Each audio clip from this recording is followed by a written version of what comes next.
Please go Morning, ahead, Priscilla. How are you this morning? Good. How are you, Leo? Good. Okay, and we are live. Please go ahead, Chair Rubin. Good morning. I want to call this meeting of the Sheriff's Civilian Commission to order. I trust you and your families are doing well. Before we begin, I want to acknowledge the traditional territory of the Tongva people and extend our appreciation for the opportunity to live and learn in their territory. I also want to take a moment to recognize and give a shout out to our tireless staff of the commission, including our executive director, Brian Williams, and also to those presenters who, during the course of these virtual meetings, have been asked for additional material, and they actually provided it. As an example, Mark Anthony Clayton Johnson last month was asked for additional material, and he very quickly responded, "We appreciate that and wish others would do the same." It gives me great pleasure to welcome all of you to the July Oversight Commission meeting. Today, we have before us a full agenda with equally significant items for discussion. We will hear family impact remarks, elect a chair and vice chair for the commission, and discuss some critical issues concerning the Sheriff's Department. Additionally, Sheriff Villanueva has confirmed he'll be joining us from 10 to 11 to discuss item 2C. The director of the Los Angeles Homeless Services Authority, Heidi Martson, will also join the discussion, and we will hear from her after our conversation with the sheriff. Ingrid, would you please take the roll?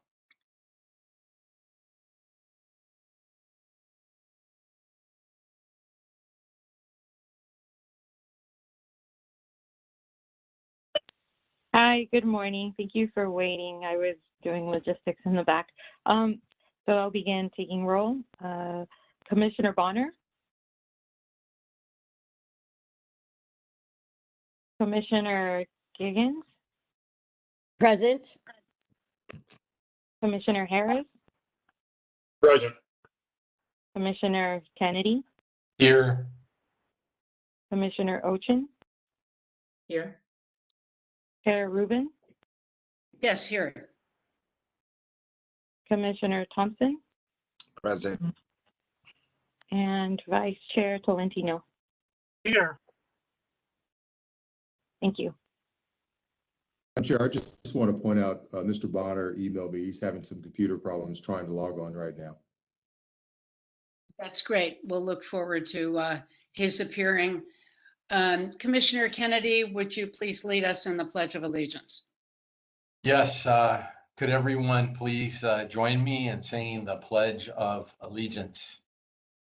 I pledge allegiance to the flag of the United States of America and to the republic for which it stands, one nation, under God, indivisible, with liberty and justice for all.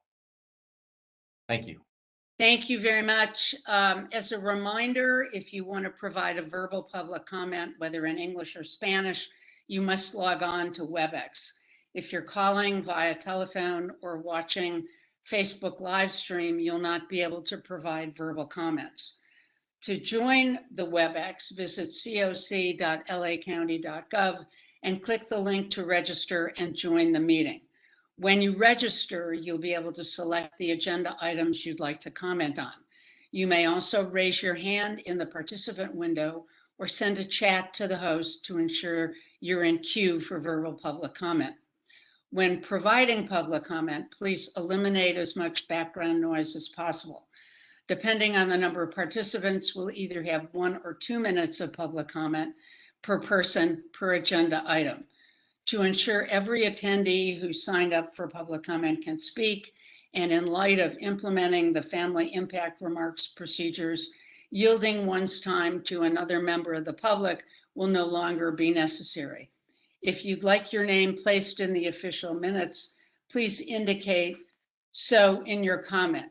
If you have technical issues, send a chat to the host through WebEx or email cocnotify@coc.lacounty.gov.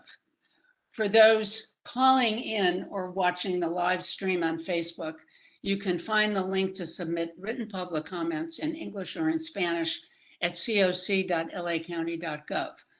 All correspondence submitted before 5 o'clock today will be part of the official meeting record and attached to the meeting minutes. To ensure a productive meeting for all, there are a few guidelines in the Code of Conduct. Speakers must cease speaking immediately when their time has ended. Public comment must relate to that agenda item. General public comment is limited to the Commission's jurisdiction. Public comment does not include the right to engage in dialogue with Commission members or staff.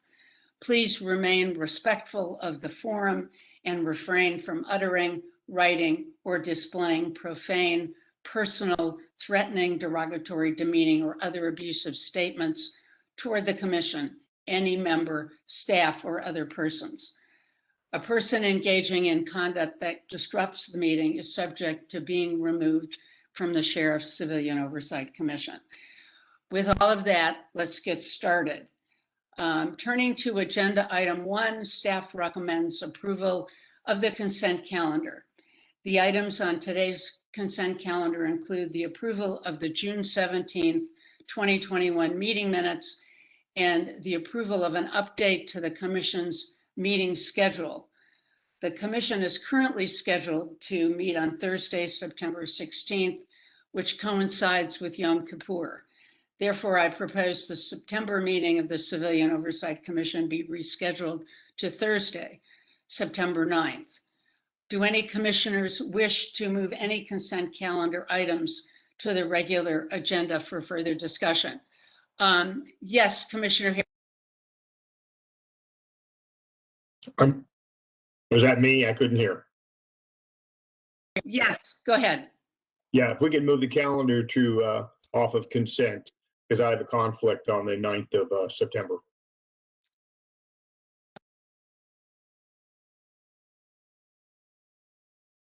Muted, sorry.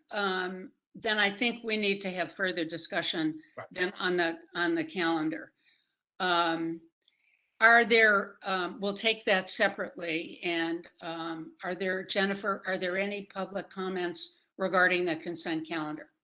There is one individual that signed up, Sean O'Brien. You're unmuted now. Can you confirm, did you want to make comments on the meeting minutes or a different item?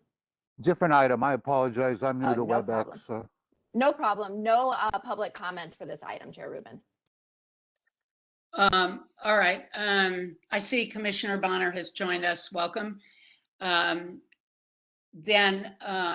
Since there are no speakers on the agenda item,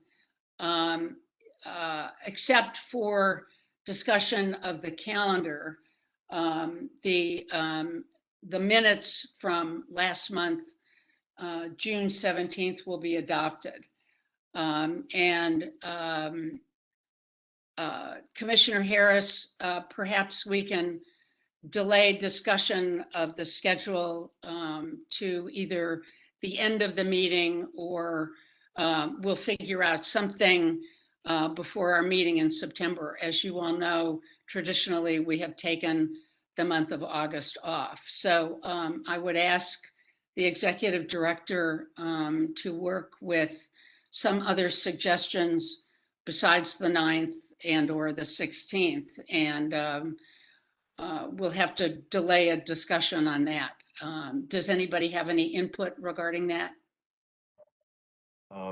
Commissioner, Chair Rubin, I also have a conflict on the 9th, so just for the record, so we'll need to look for hopefully another date. All right, I appreciate that.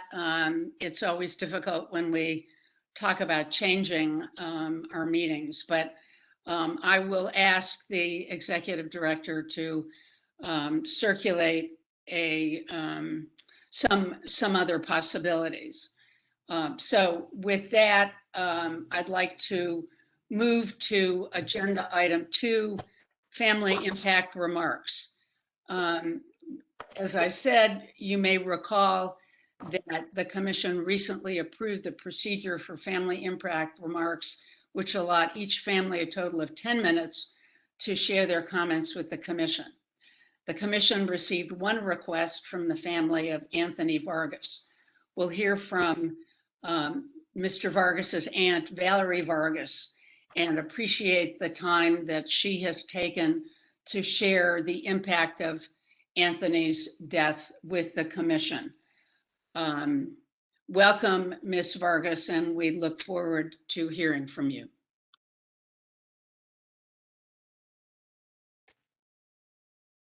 And Valerie, you're unmuted. You can go ahead and begin.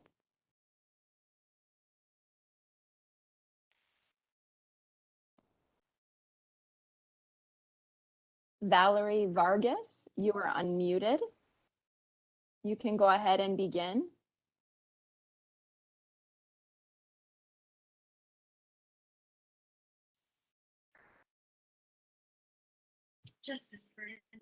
And it seems like we are starting to hear you now, Valerie. Are you ready to begin? Yes. Okay, please go ahead. Okay, so this is actually the mother of Anthony Vargas. I'm sitting here with my sister. Today's comments are basically going to be what's on the agenda. I have some concern that we've consistently been here before you many times. We've been here going on 3 years. On August 12th, it will be 3 years that we've been coming to these meetings, and we have some concerns and we have some questions for the board. So first one is going to be, apparently we've been coming on here with the harassment, we've been coming on here with concerns, and it seems like nothing is getting, taken care of. We're to the point already where we feel that the system is either fearful of Villanueva, that they're not doing anything, or there's some kind of obstacle that is going on. We understand that you have limited power over the sheriff, but the issues that we wanted to address today were for the community. So I do work for the community. So I am a proud Latina, Chicana community member here, but I also work for my community. Now, lately, we've been seeing a lot of harassment that's going on in our community, not just with impacted families, but also with the homelessness.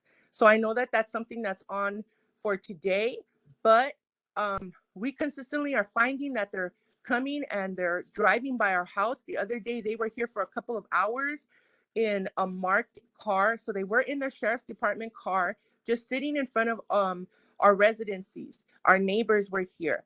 Not only that, but now they're coming out and they're beginning to shoot people with pellet guns here in East Los Angeles. Recently, there was an incident at Laverne and Whittier Boulevard where they sent in their tactic team for the homelessness, and they were throwing people around, taking their IDs, throwing their stuff. And it becomes a concern because these are areas where we live. So if people are not going to do anything, if we're going before boards, we go before you, we go before the board of supervisors, we've had reports done, we've documented, we've done everything that we can. And the sheriff is continuing to do what he feels that he can do. He feels that he is able to get away with doing whatever he is in the community, and he's calling women out. That becomes a concern for us. I want to know, where is the justice? Not only are these impacted families having to deal with the fact that we're being harassed, but now we have to see it going on with other community members. There's no services. There's nothing being done for us anymore. So it becomes a concern. My son's death day is coming up. My son's birthday is in a couple of weeks, and we can guarantee you, and we are going on live. We will be here live saying this.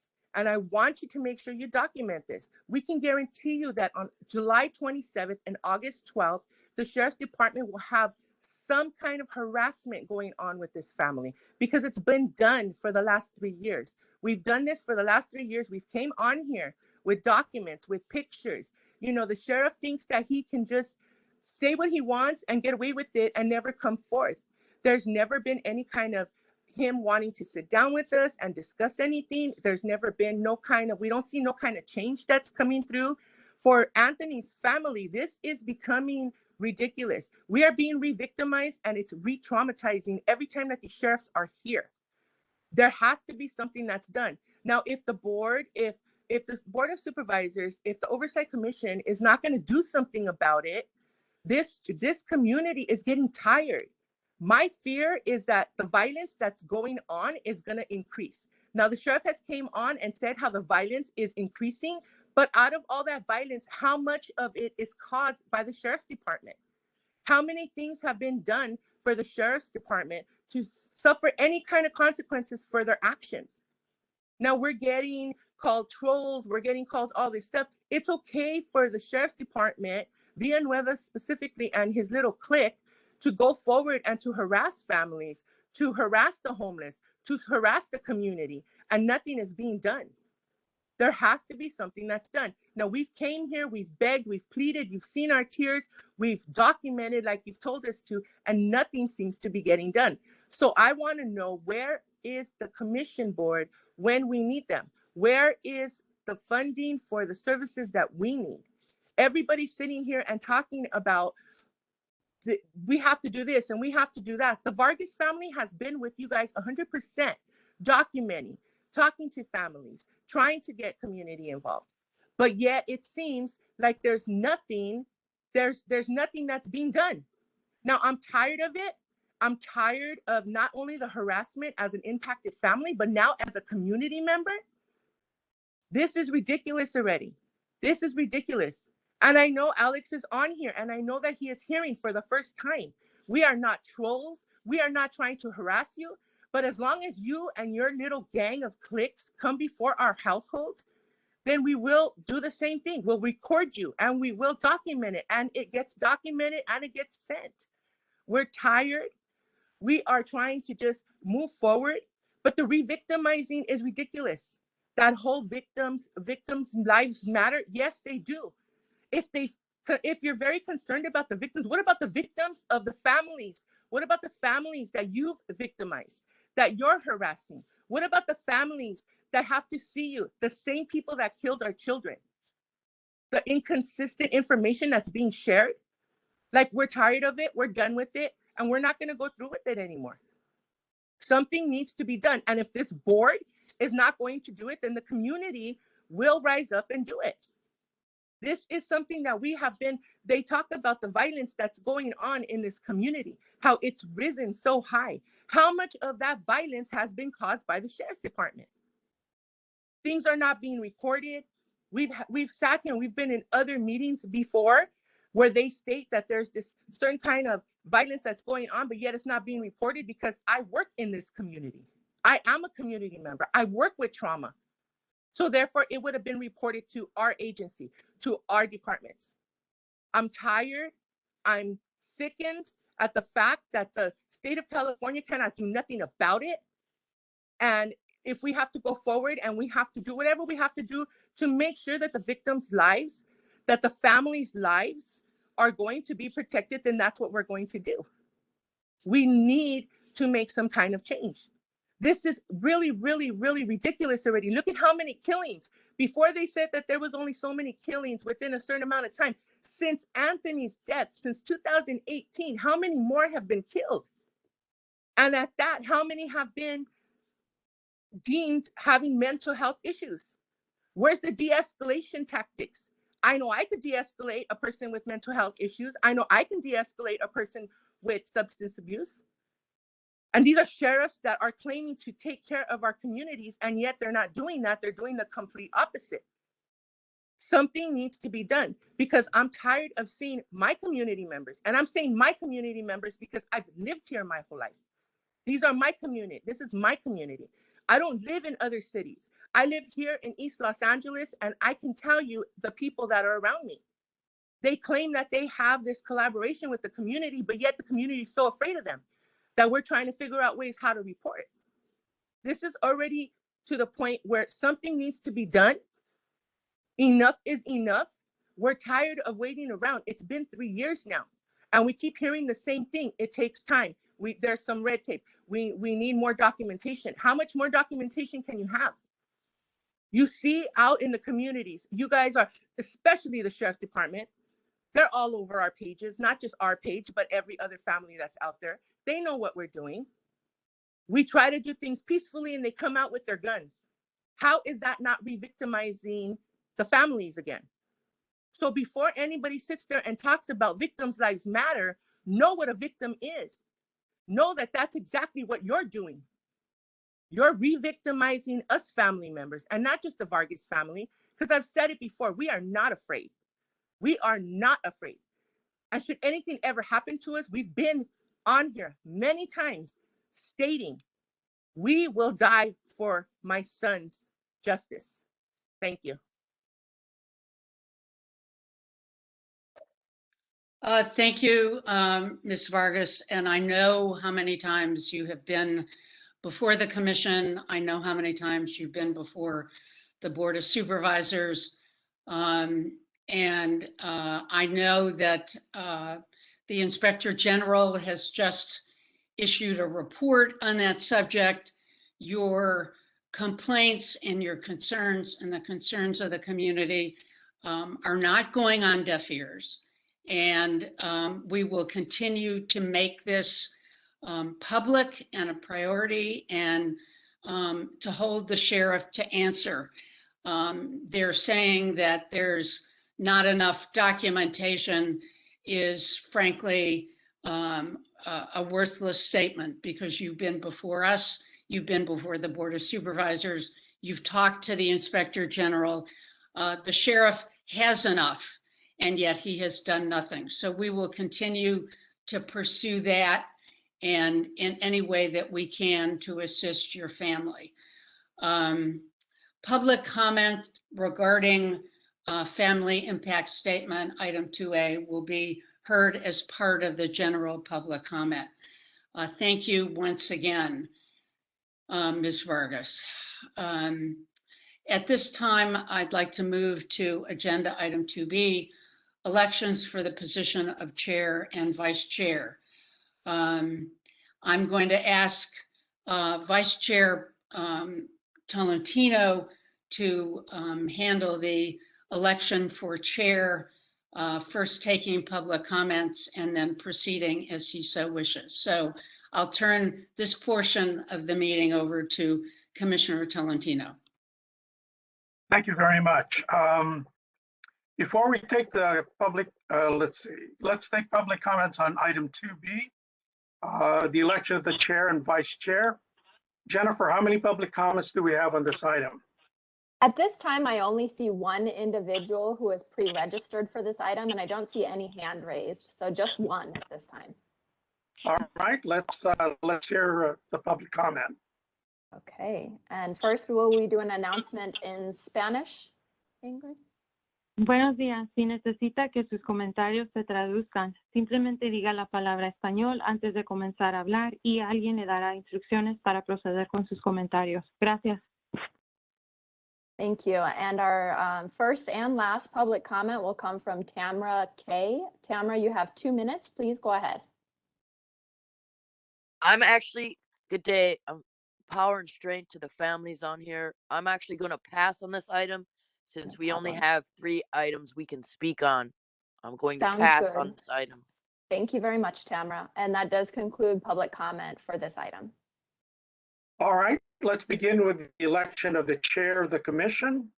For the position of chair, we have 2 nominees, Priscilla Osen and Lael Rubin. At this time, each nominee will have an opportunity to provide their comments. We'll begin with Commissioner Osen. Commissioner Osen, you have the floor. Thank you. So first, I want to thank the Commission for the opportunity to speak and to outline what I hope to be my agenda as chair and the reason why I am running for chair. I've been on the Commission since its inception in late 2016, early 2017. In that time, I have generally not sought the role of chair. I've been honored to serve under chairs Bonner, Chairs Gigan and now Chair Rubin.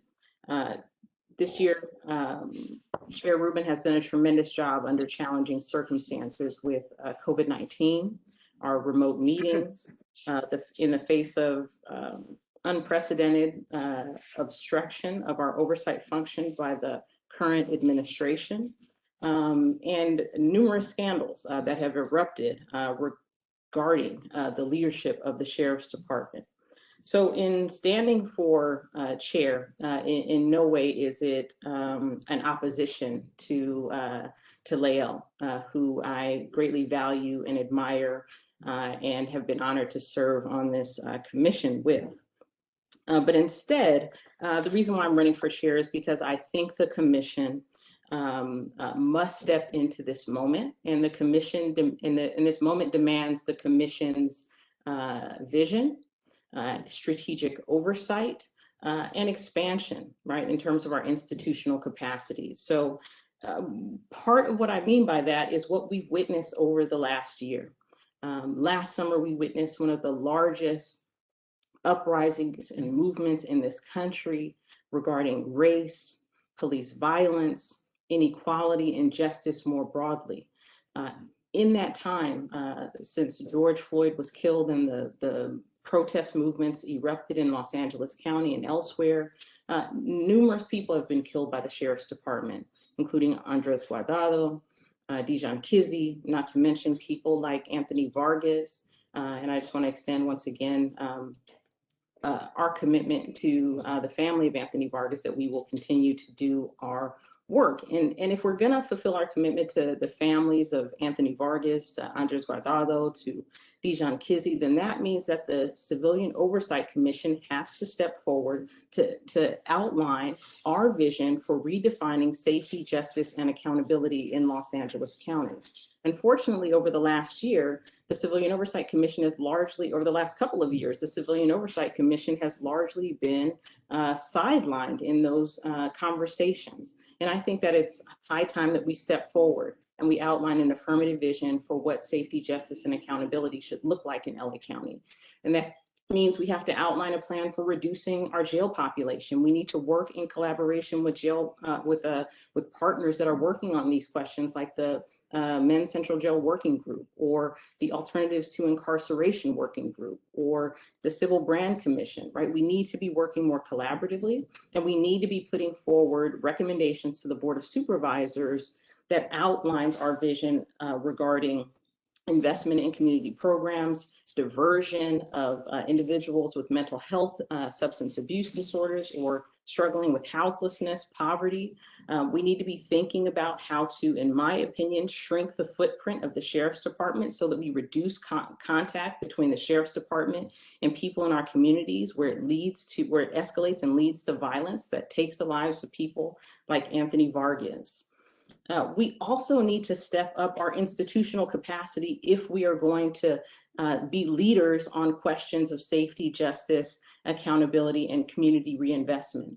That means we have to ask for more funding from the Board of Supervisors so we can hire more staff, so that we can hire consultants to help us analyze these critical questions, to add to the conversations, and to join with the movements that are occurring in our communities. It also means that we need to engage in strategic oversight. And by that, I mean, we need to be thinking about obtaining separate legal counsel from the county. We need to use that counsel to question limitations on our independence and our independent judgment, which we have confronted time and time again. And we have to be strategic in terms of how we respond to the Sheriff's Department and their antics and their obstruction. Over the last year, our agenda has been largely driven by the sheriff. And I think in many ways it has detracted us from our core mission, which is really thinking about the role of law enforcement in Los Angeles County more broadly. One, but two, we also have to think very strategically about how we engage in our oversight functions. What are the tools that we need? What are the what are the partners that we connect with, like how we utilize the OIG, how we partner with the state AG, and how we partner with the LA County District Attorney. We need to be utilizing those relationships more than we have in order to engage in our oversight functions. And we need to seek additional funding so that we can effectively engage in oversight, not just have items on our agenda that go away, or require our individual commissioners to do the legwork on critical concerns like deputy violence.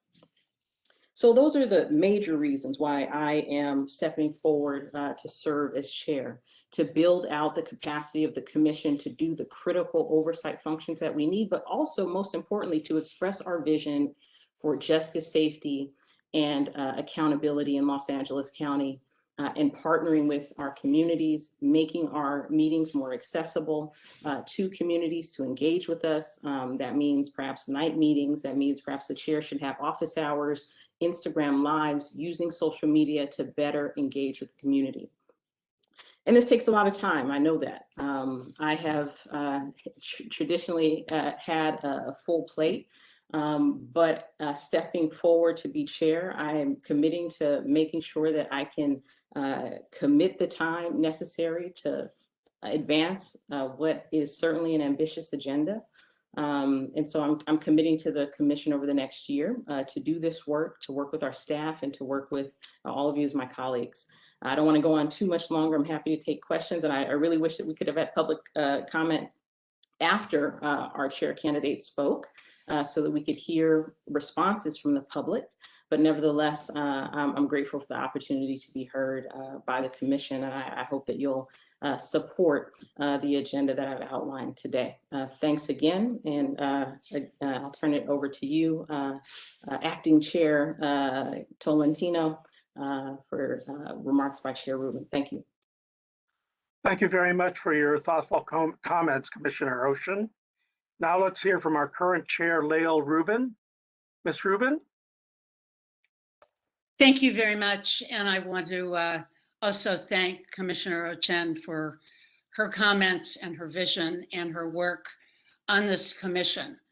As you all know, since our first meeting of the commission in January 2017, as Commissioner Ochen has mentioned, it was clear and remains clear that our mandate is to foster transparency and accountability in the Sheriff's Department.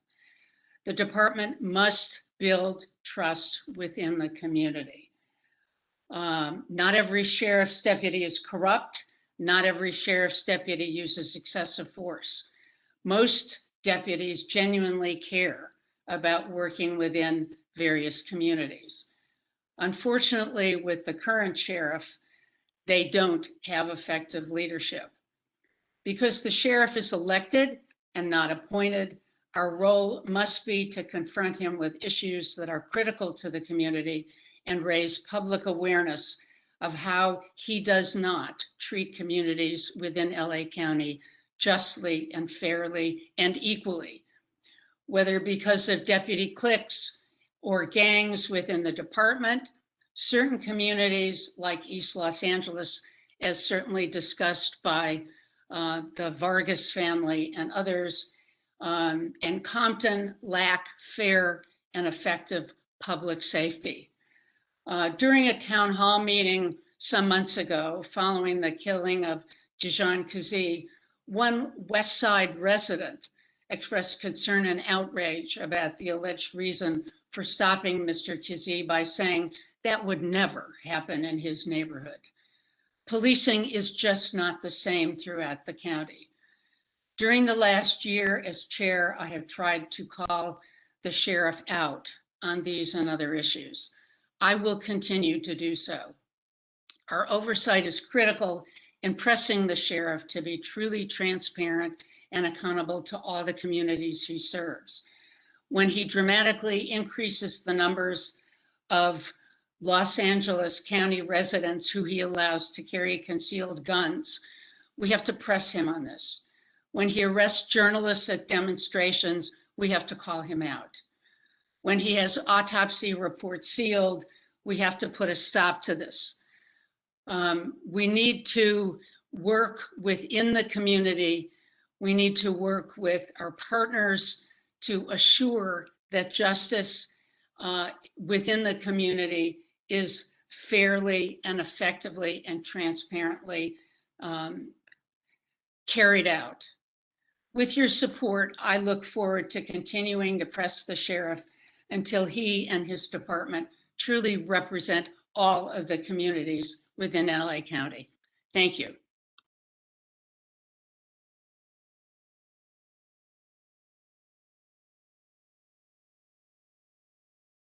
Vice Chair, you were muted.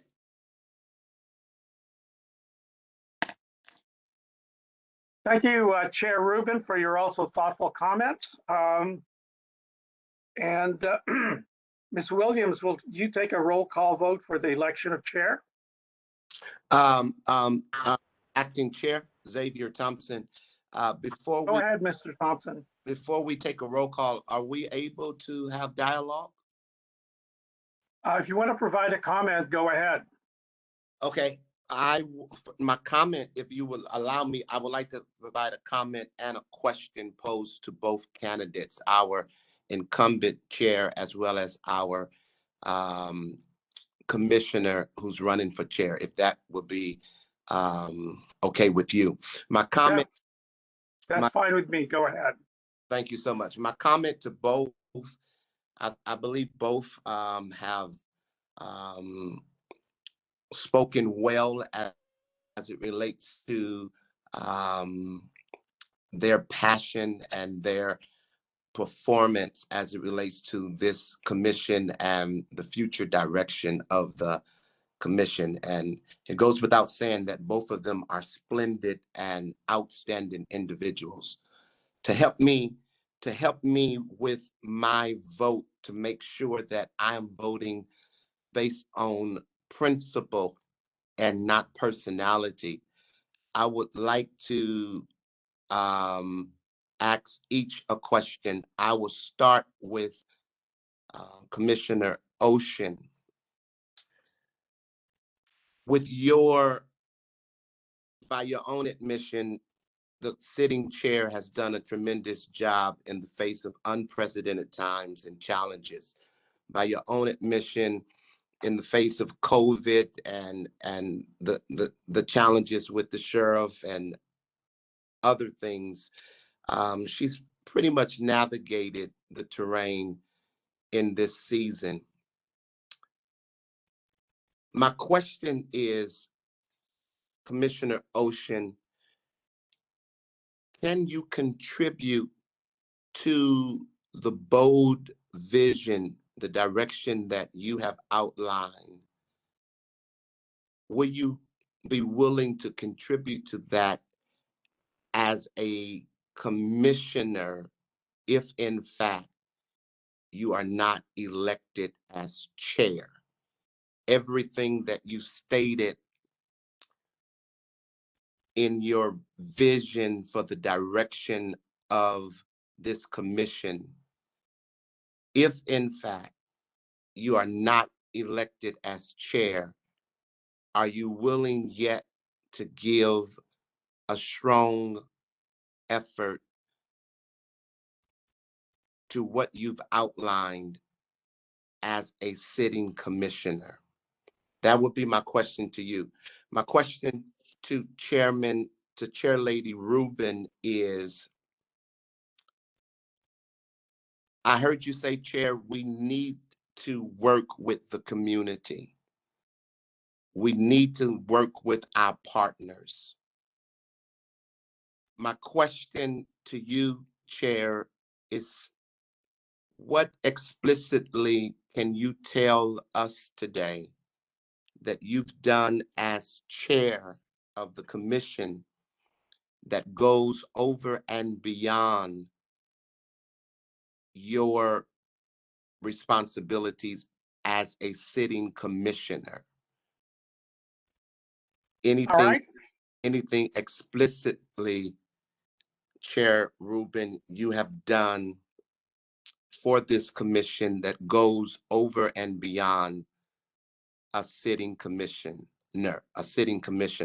For you, Commissioner Ocean, will you be willing to continue this robust effort with this bold vision that I commend you for, if in fact you are not elected as chair? Would you serve in that capacity as a commissioner? So Thank you, Commissioner Thompson. We'll hear from a brief response from Commissioner Ocean. Thank you. So I want to just address the first part of your question and then get to the core of the question that you asked, which is, by my own admission, Chair Rubin has done a tremendous job, and that's true. But at the same time, I think that what we need in a chair in this coming year, we're entering a new season, post-COVID, post-uprisings, post-George Floyd, and the community is demanding different, right? Because if we keep doing what we did, we keep getting what we got. And what they're asking from us, I think we heard that from the Vargas family, is bold leadership and ideas that move the ball forward in the interest of folks who have been marginalized and systematically silenced in Los Angeles County when it comes to any number of issues, including policing. So what are the ideas that we can put forward around reducing our jail population, addressing the questions and concerns of folks in places like Lancaster, the Antelope Valley, Compton, East Los Angeles, and Los Angeles County more generally?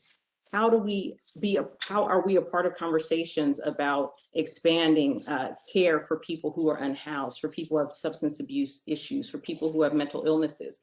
How do we get funding for those kinds of programs if the county is recalcitrant? As chair, I would make it a priority to work with our staff to fundraise so that we can hire staff to help us to conceptualize ideas, to make recommendations, and to collaborate and to bring communities in, not simply go visit, but to bring communities in as partners as we think about these critical issues. So that's one, right? Because what we have been doing largely over the course of this year is responding to the antics of the current administration. And we have to go beyond reacting if we are going to be effective as a commission. And that means we have to build out institutionally. We have to expand. We have to hire lawyers. We have to partner with law firms. We have to hire policy staff, and we have to provide better support for the staff that we do have.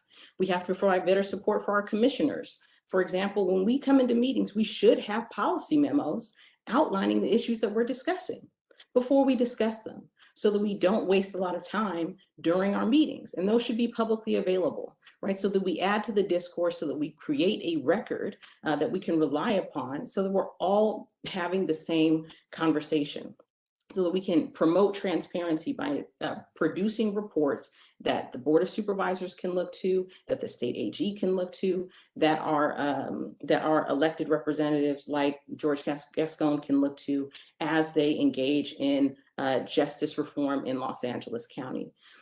And in terms of community, right? This is something that's a big part of what we do.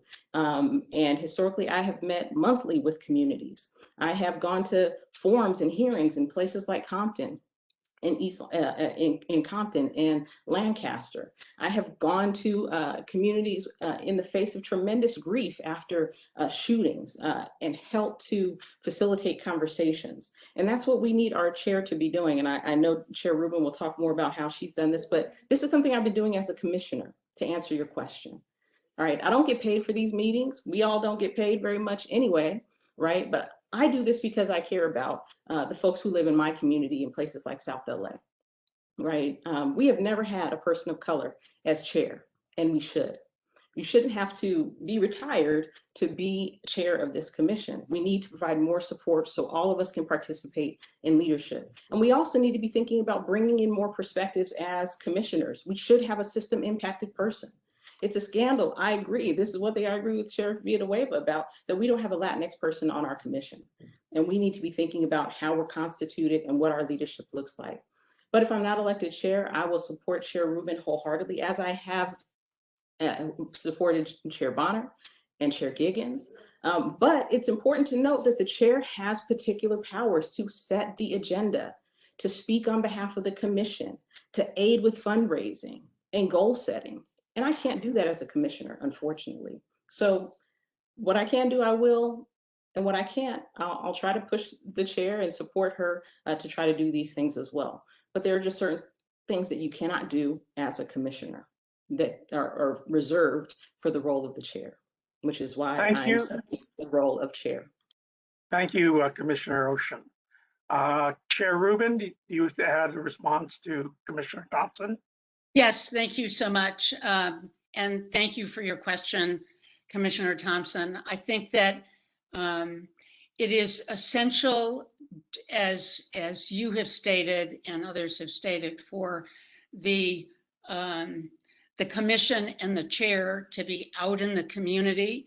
That is something that I have done since the beginning, except for this past year with COVID. I think it's essential that the chair and the commission have meetings outside our regularly scheduled meetings and look forward to that. I have worked with members of the clergy. I have worked with members of the mental health community in terms of trying to get their input and ideas, and I would certainly continue to do so if I am elected as chair. So thank you. Thank you, Chair Rubin. Any other comments from any other commissioners?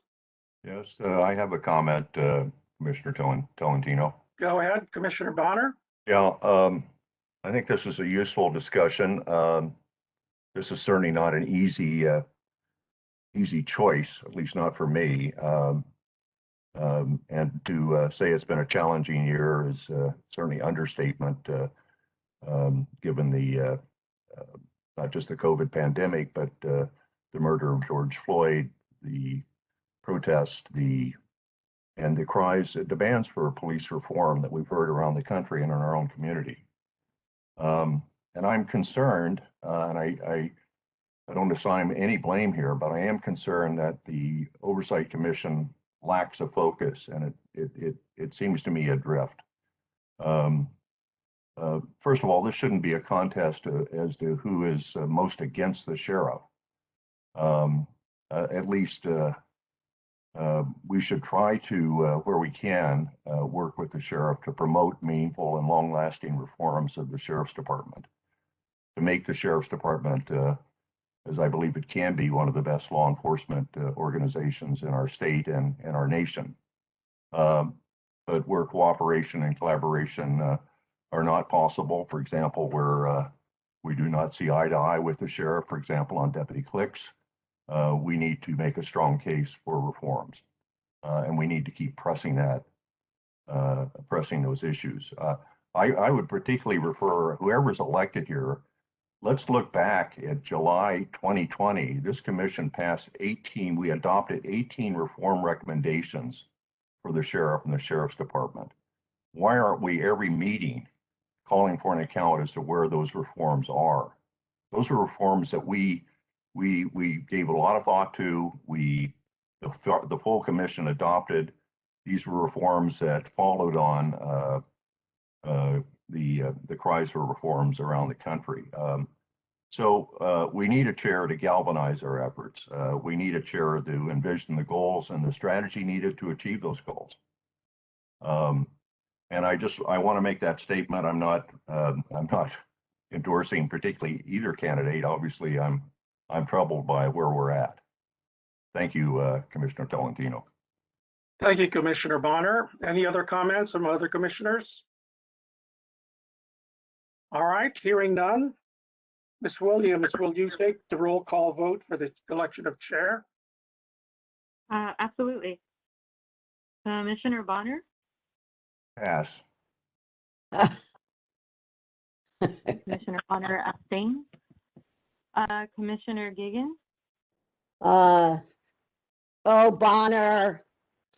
I did not abstain. I passed. Oh, you passed. I want to see where my fellow colleagues are on this issue. Oh, good. Okay. Oh, okay. All right.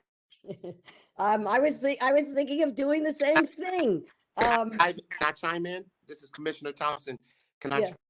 Go ahead, Commissioner Thompson. A brief comment. I think it's unethical. I think it lacks integrity for anyone to pass to see how the next person is going to vote.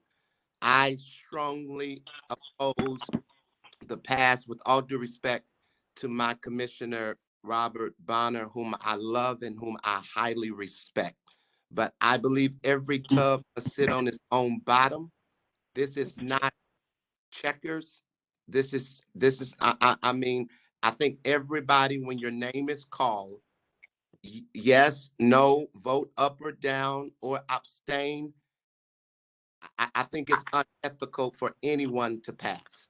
Okay, I respectfully disagree because, first of all, the only reason I'm called first is an alphabetical curiosity that the first letter of my name comes first. So I'm entitled to pass. I'm entitled to see how other commissioners may vote or what their views are before I decide my vote, and that's exactly what I'm going to do. And Bonner, you can do that. And let me say this. This is not personal. This is principle. The only reason why I vote last is because that's where my name is. The only reason why anyone else vote, there's been a precedent for us to vote according to alphabetical order. If you have passed before, then we would be more sensitive to this. You've never passed when it came to a vote, because your name is first. I just think, and I don't want to make this a personal back and forth with anybody. I just think we must be principled. I think it is unfair for anyone to pass based upon your name being in the alphabet that it is, and you've never objected to such in the past. Thank you, Commissioner Thompson. Maybe a resolution is that if it's possible, Ms. Williams, can you just randomly call each commissioner rather than alphabetical order? Absolutely, sure. Okay. Commissioner Kennedy? It's a very difficult decision. I vote for Commissioner Ochen. Thank you. Commissioner Giggins?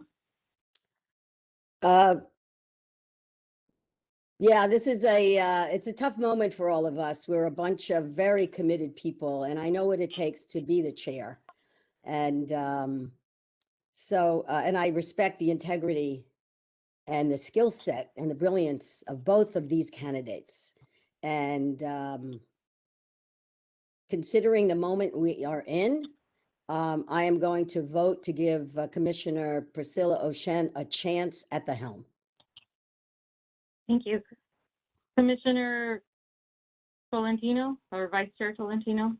My vote is for Chair Rubin. Thank you. Commissioner Bonner?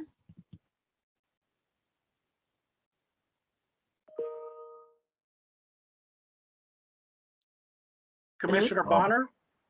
Yes, I'm here. I'm thinking. I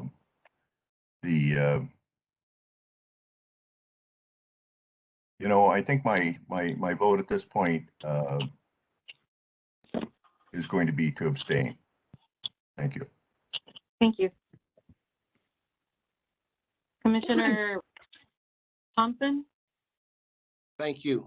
I love each of these candidates in my own way dearly. I respect both of them highly. In light of the context, the climate that we find ourselves in, my vote today is for Priscilla Ochen. Thank you. Commissioner Harris?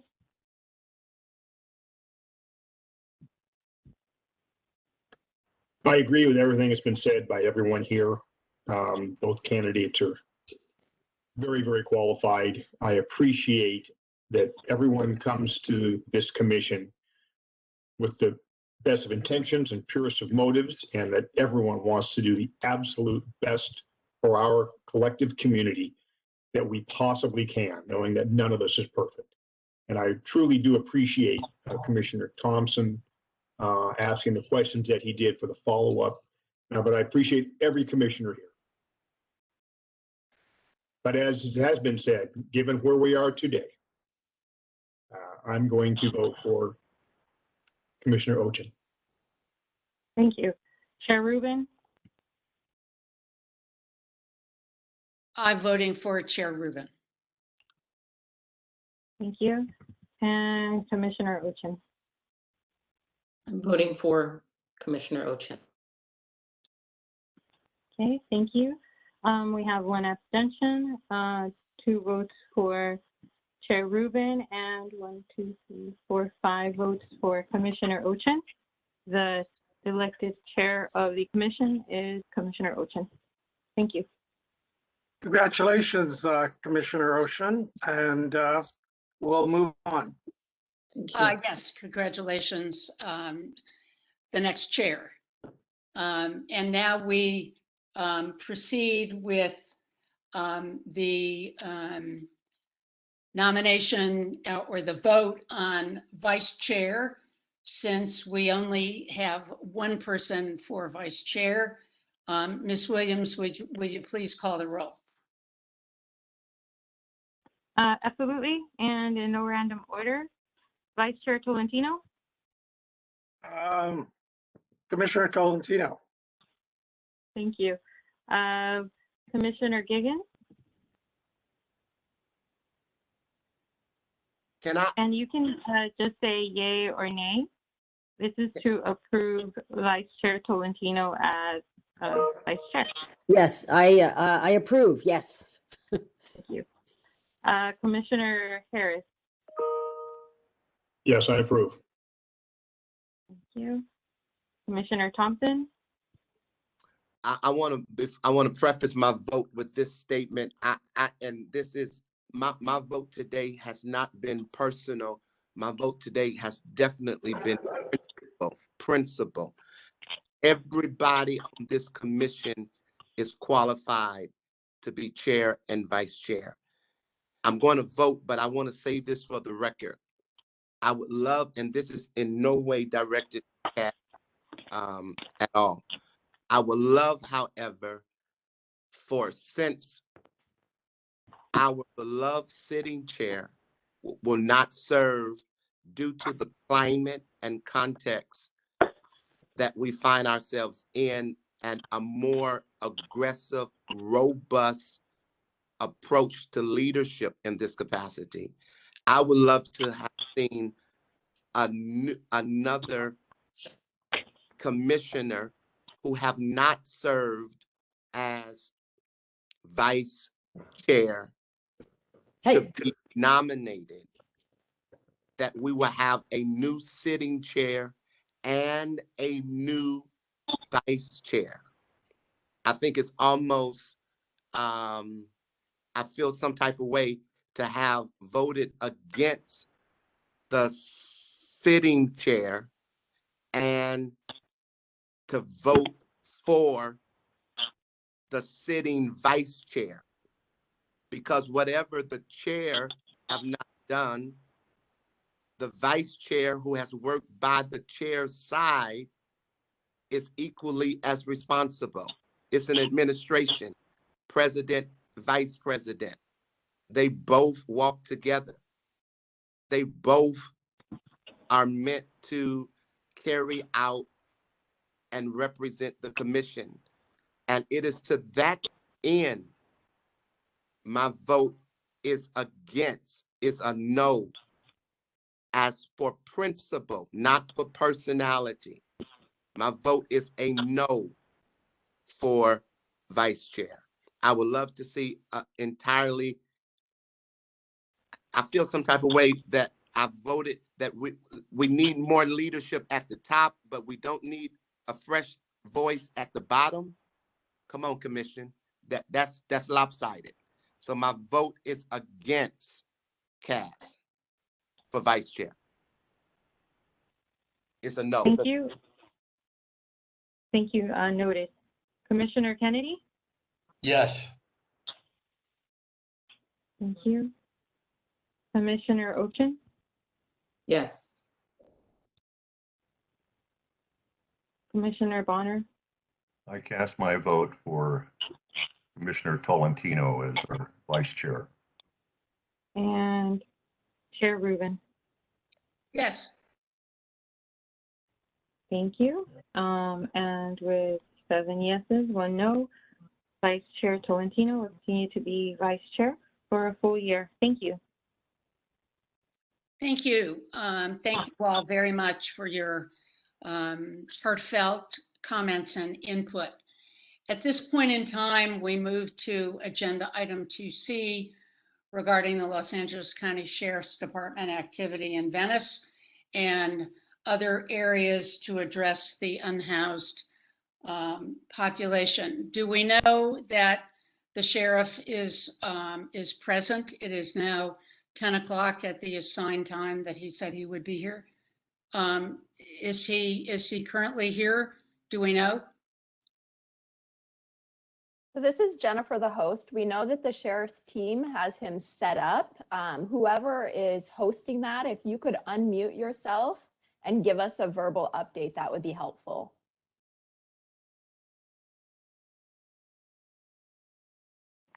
Oh, he is here. There we go. Good morning, everyone. That's great, Sheriff. Welcome. As you know, the homelessness crisis within LA County has reached epic proportions. The number of unsheltered people experiencing homelessness continues to rise. Unfortunately, as we know, homelessness does not have one universal cause. The crisis requires the collaboration of local agencies to best serve the needs of all residents of LA County. We will first hear from the sheriff, and we will also hear from the director of LASA, Heidi Martson, who will discuss best practices for addressing street encampment. On June 30th of this year, the executive director sent Sheriff Villanueva the letter that was attached to the agenda. Yesterday, the commission received the sheriff's official response to the questions included in the letter.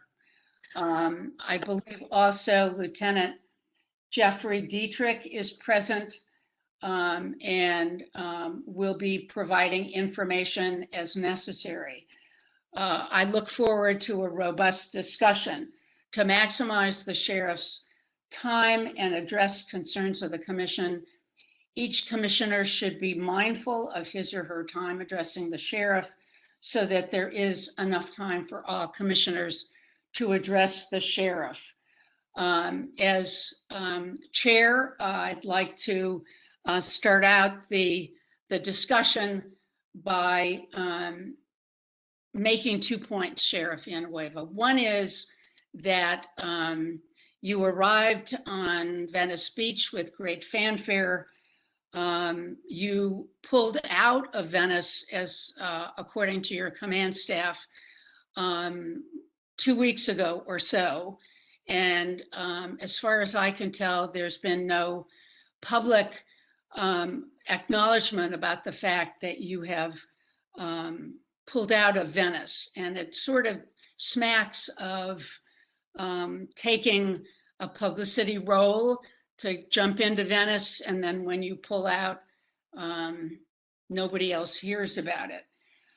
In addition to that, one of the materials that you provided for us has been a copy of the county's protocol on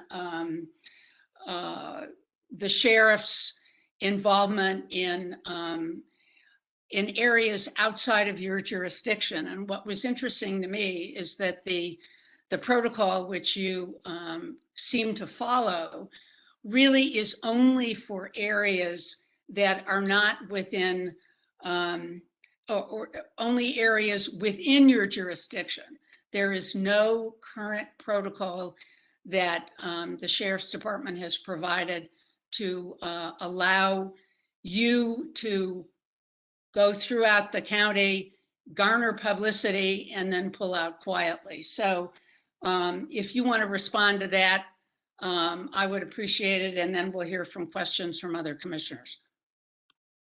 Okay, well, thank you for the opportunity to address you. And on that, the the broader topic of what we do with this within protocol or outside of protocol, I'm going to mention again, actually, what I said in a press conference in quite detail.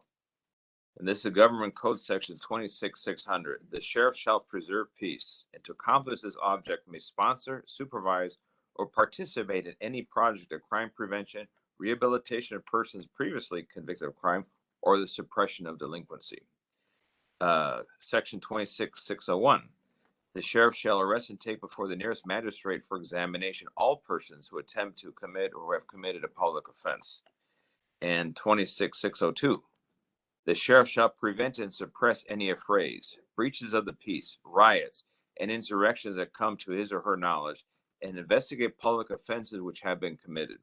The sheriff may execute all orders of the local health officer issued for the purpose of preventing the spread of any contagious or communicable diseases. Those three sections pretty much spell out what are the duties and the responsibilities of the sheriff of a county. And I should remind you that is for the entire county of Los Angeles, not for only the sections that are under our jurisdiction. The Sheriff's Department's jurisdiction on square mileage is roughly 3,100 square miles of the county's 4,750 square miles. And when, for example, under times of civil unrest last year, when the city of LA, when the city of Santa Monica, city of Long Beach, Beverly Hills, they all had major issues where they were going to lose or were losing significant portions of the business districts due to rioting, looting, arson, vandalism, widespread vandalism. We stepped in and we reestablished order. We reestablished the rule of law, and we stopped those riots, arsons, and looting. And that is my responsibility. Excuse me, Sheriff, but that was a situation, or those were situations when you were invited or requested by other law enforcement agencies to step in. My understanding is there was no invitation by LAPD in Venice. And in fact, according to news reports, LA Chief of Police was not aware that you were going to jump into Venice. And so, you know, taking all that aside, it is in some respects talking out of both sides of your mouth to say you can go anywhere within LA County, but you know you get to do what you want to do when you want to do it, and I don't think that that's really how the chief law enforcement officer in LA County should be operating.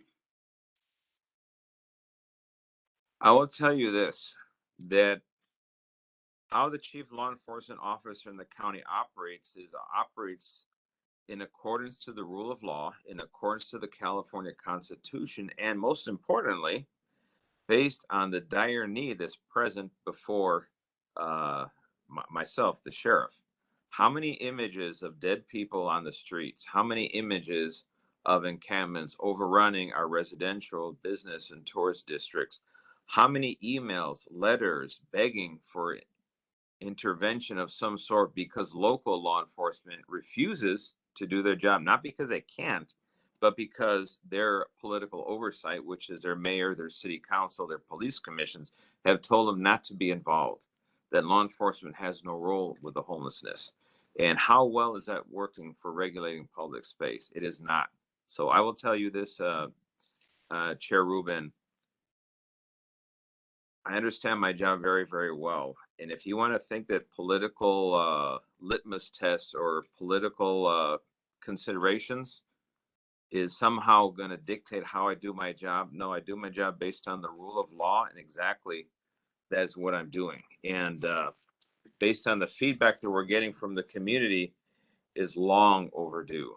In fact, had local law enforcement done their job the right way from the very beginning, and the mayors, the city council, and all of those commissions understood the complex issue of regulating public space, how it intersects with homeless encampments, well, then we wouldn't be in the position we're in today, but we are. So we have to deal with the reality on the ground.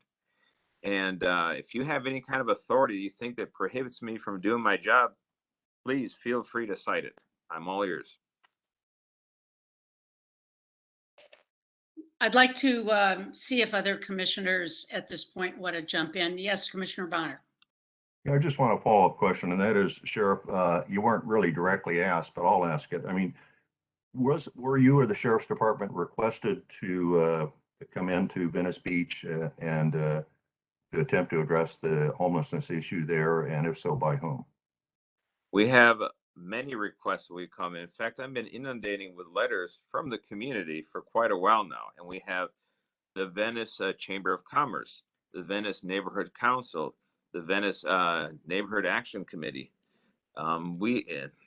Those are probably three of the biggest ones that I can think of. And we will go where we're asked to be, and we'll also go where there was a perceived need to be.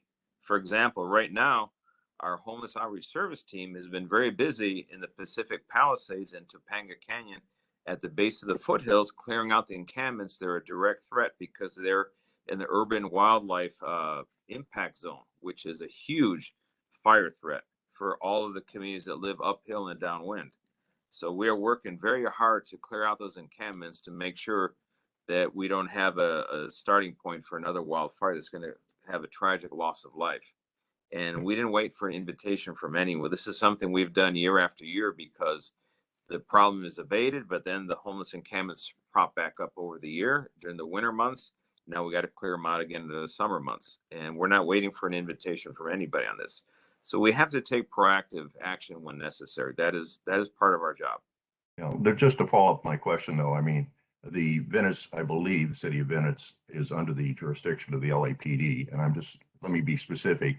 Did the LAPD request that you come in and assist them with respect to the homelessness issue there? No, they did not. But I will tell you this. Now that we're there, the line officers have been extremely grateful the fact that we are there. And the people, the most important one, have asked. Yes, go ahead, Commissioner Thompson. So, Sheriff, Commissioner Thompson here. Thanks for joining us today. The question I have for you, emphatically, you responded to Commissioner Bonner's question, and you answered emphatically, no, they did not.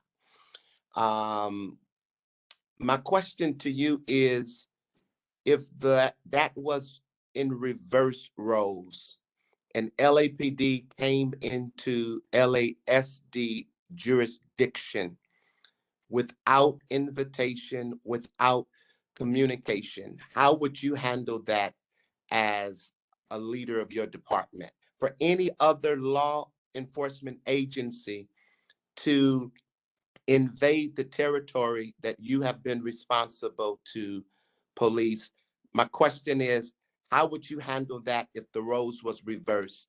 That the chief of police, Michael Moore, when asked, did Villanueva invite you into sheriff's territory or anyone else? And Chief Moore says emphatically, no. Well, I will tell you this. If Chief Moore or any other law enforcement agency has to invade a sheriff's department jurisdiction to do a job that I failed to do, my first thing was, what did I do wrong? How come I'm not handling the problem myself? And then let's work together. That is the proper and appropriate response. This is about teamwork and communication. However, I have to understand that law enforcement leadership at the appointed level, they're hostage to the political whims of the mayors and the city council. So there was communication before we deployed to the Venice area. When I visited, we were just there visiting. I don't need a permission from anybody to go anywhere in LA County because every single resident of LA County is my constituent. Should I be asking permission to speak to my own constituents? No. All right. So everyone is my constituent, regardless of what city they're in. Now, prior to us actually deploying the host team, we were already engaging and talking to LAPD. I have a follow-up, but for the sake of time, I will yield to any other commissioners. Commissioner Thompson, why don't you go ahead with your follow-up question and then we'll move on.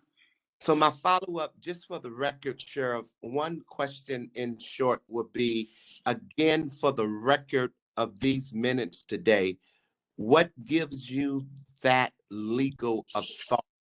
Can you just cite your source of authority that gives you that legal precedent that you have the right to invade these precincts, these jurisdictions? We're not invading anywhere in LA County. I don't know if you understand, but I'm elected as sheriff of Los Angeles County, not parts of Los Angeles County. Yeah. So listen, Government code Sheriff, sections. no, Sheriff, respectfully, let's have some mutual respect. Don't give me your insults. I understand that you are the elected sheriff for LA County. I do understand that. For the record, I don't know if you understand that we are the civilian oversight for your department that you have been elected to. So don't take a jab at me, because I jab you back. I have no, you can jab all you want, sir. Here's the government code sections: 26,600, 26,601, 26,602. I read them to you loud and clear in English. That is my legal authority to do my job as sheriff of Los Angeles County, not parts of Los Angeles County. All right, that's, I mean, Commissioner Thompson, excuse me, Commissioner Thompson, do you want to follow up on that without getting a back and forth? I mean, unfortunately, I think the sheriff is responding in a very self-serving manner.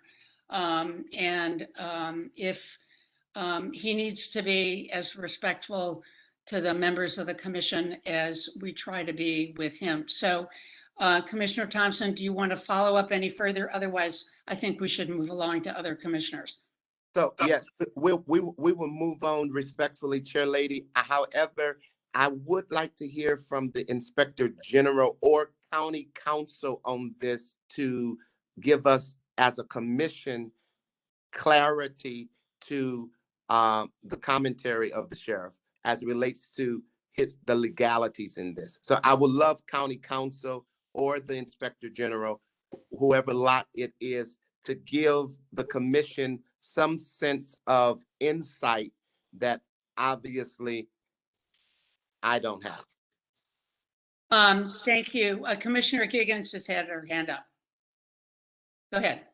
Yes, apropos of the topic, Sheriff, would you be able to explain the efforts that the department has done in Venice? Because we certainly do know that LASA and St. Joseph Center are the primary people who are able to help relocate once this pandemic is over, is ending, and started to open up the idea, because they left everybody there because of the pandemic. They weren't moving anybody anywhere. So once it started to open up, there started to be a focus. And of course, you're absolutely right. The community that's been impacted there and others who want to go to the beach. I mean, it is a huge issue. It's a huge issue for the whole county. So could you just let us know what you have been able to do there? Because we do know that the community-based organizations are the ones that are actually finding the placements and also the wraparound services. Well, what we do know is that some of the boardwalk, some parts of the boardwalk have been cleared. We assisted in clearing some of the boardwalk, but something we came across that we didn't expect is that LASA and the service providers in that district were ordered not to cooperate with the sheriff's department. That is something we've never ever encountered anywhere in the county. That was a first, because that is obstruction, and that is actually being part of the problem, not the solution. Currently, today, as we speak, we have 6 deputies on the boardwalk as we speak conducting outreach, and we're going to continue to conduct outreach. And we also have the availability of other service providers who are not connected, and they are now starting to volunteer their resources, which is a positive step, because I think people that are interested in solutions and not turf wars or pointing fingers, but actually getting the job done is what's going to help the residents of Venice. And we're going to be focused on helping the community, get them back together, and get them back on their feet, and get the homeless people that are located there currently on their feet. But that's going to involve regulating public space. And it's something I want to actually give to Commissioner Thompson about precedents. You may be unfamiliar with this, but in 1931, a sheriff by the name of William Traeger invaded, using your terms, LA City. and specifically the downtown plaza, because there was a protest from the Communist Party back in 1931, and the LAPD at the time tried to quell the protests by using some type of incendiary devices or explosive devices. The sheriff thought it was excessive and felt an obligation to intervene. He said he didn't agree with the message of the communist folks at the time, but he did intervene. And this is in the city civic center area. So this is definitely not without precedence. I appreciate it, Sheriff, and certainly I do my homework on that. I just want to say for the record, 1931 to 2021, 90 years later, we don't want to repeat the atrocities of our past. Thank you. Are there other commissioners who want to address the sheriff? Yes, Commissioner Chen. Good morning, Sheriff Villanueva. I want to ask if your department was in receipt of the letter that was sent by the commission dated June 30th, 2020, regarding your activities in Venice. Yes, that's the one that our response was the one dated July 14th. And sir, I want to ask a couple of questions based on this letter. So you've cited, one of the questions is about your authority, any procedures, policies, protocols governing your actions. And you've cited a number of different code sections related to the authority of the sheriff. Have there been any authoritative interpretations of those provisions that you're citing? Because as you know, you can't just cite the penal code or the Constitution and look at the plain language. You also have to look at how those statutes or how the Constitution has been interpreted by authorities like courts that define the scope and the meaning of those statutes. Are you relying on any judicial interpretations on the scope of your authority in Los Angeles County to justify your actions in Venice? Well, I think the legislative intent and the regulatory scheme enacted by the California Constitution is very specific in outlining what my responsibilities, my authorities are. I think on the flip side, you'd have to find a legislative a law or something that prohibits me from doing something like that. But so the answer is no. So the answer is no. I would just like to, I'm sorry, we don't have a lot of time and I know we still have another action item. So if you could just say yes or no, then we can move on. Well, I think it's a pretty simple yes or no in one sense. One, you should have your county council answer that question. I'm pretty sure they have the capacity to do that. So I'm not going to provide a legal announcement. I'll direct that question to county council. If you don't mind, I'd like to follow up with another question. Sure. Sir, how many people have you been able to house as a result of the Sheriff's Department's activities in Venice?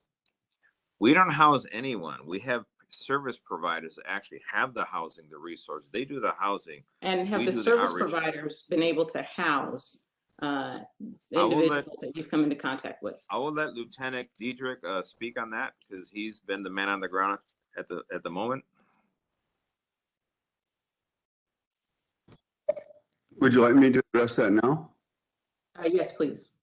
Yes, ma'am. In answer to your question, and I'll get into more later if I'm able to, but we have facilitated 2 people to go to inpatient mental health treatment, 3 people to go to inpatient substance abuse treatment, 20 people were taken to a shelter, and then there were 6 people who were reunited with their families. And I think the count today is 17 or 18 who have also been connected through West Coast Care to begin what they call an action plan that helps them facilitate either reconnecting with their families or further engagement with our service providers. Now, all this was done during our assessment phase. We haven't even gotten to our technical outreach phase. So those actions happened just by merely having conversations with those experiencing homelessness on the boardwalk. Sir, let me follow up and ask this question to you. Now, did the Sheriff's Department do any of those things, or was it the service providers that did those things, that provided housing? We personally did those things. And what we do is, and there's a long discussion on that, is what the host team actually does is is we facilitate that collaboration. So all the people that I just spoke to you of, a deputy sheriff spoke to that person. And through that conversation, the person voluntarily accepted to take those services. The deputy sheriff then either escorted them to the service provider to take, or the deputy sheriff personally transported them.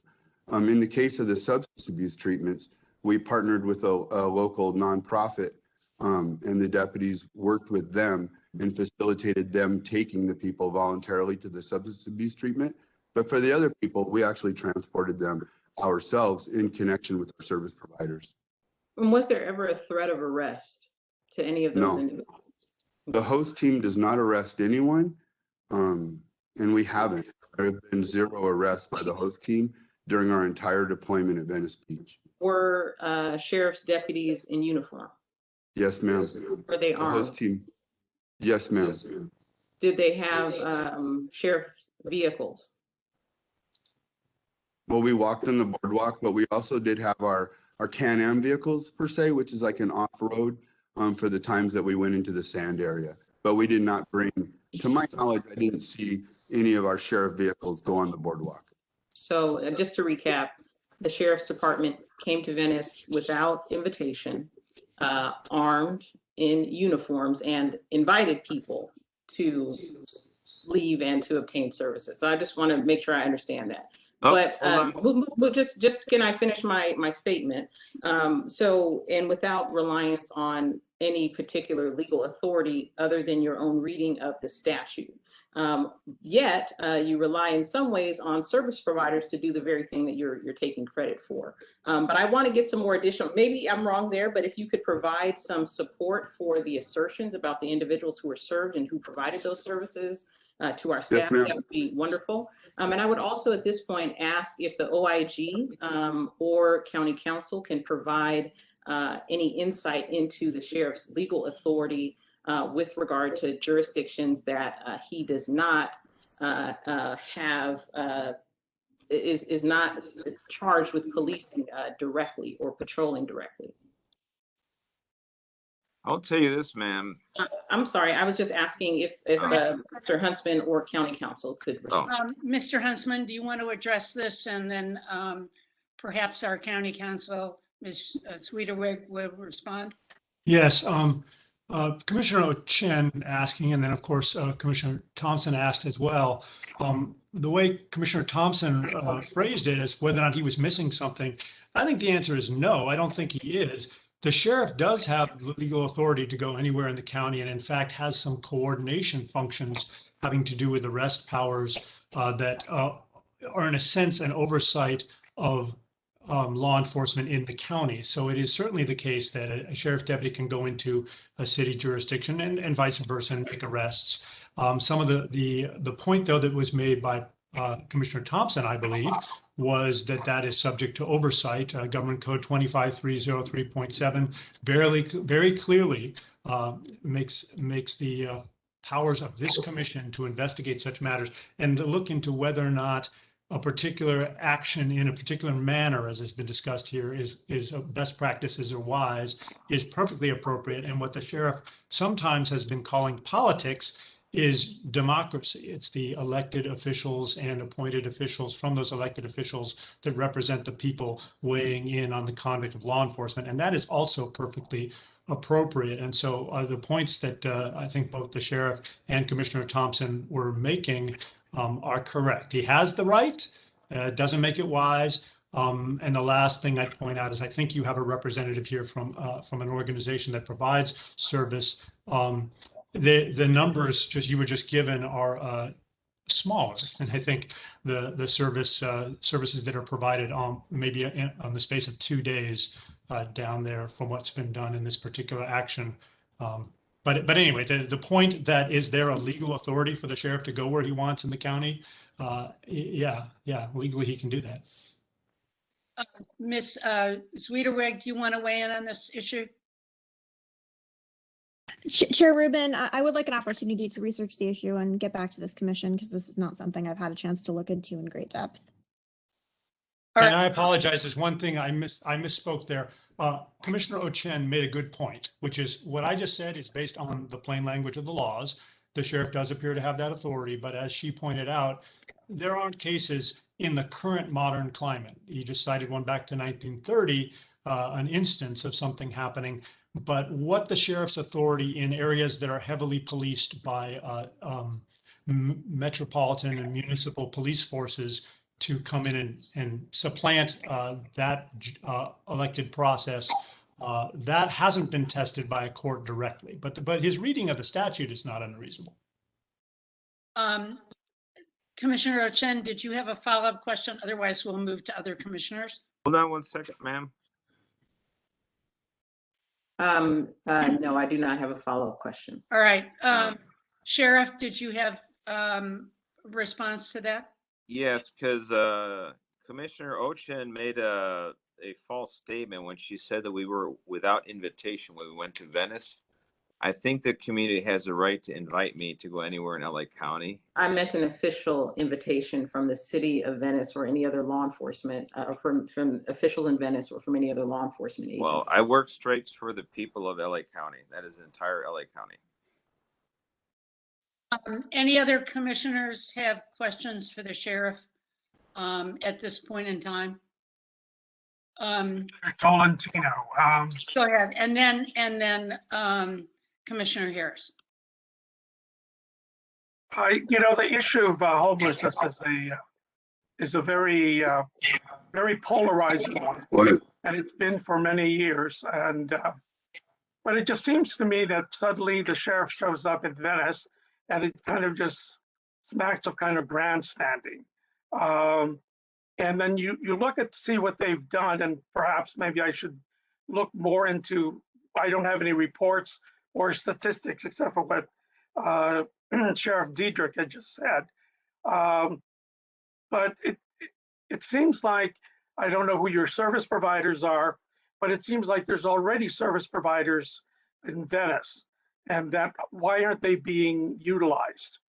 Secondly, it seems like there are a lot of problems of homelessness all over the county, and now we're using resources of the sheriff's department to go into another jurisdiction based on, I guess, invitations from chambers of commerce and those kinds of folks, which is fine.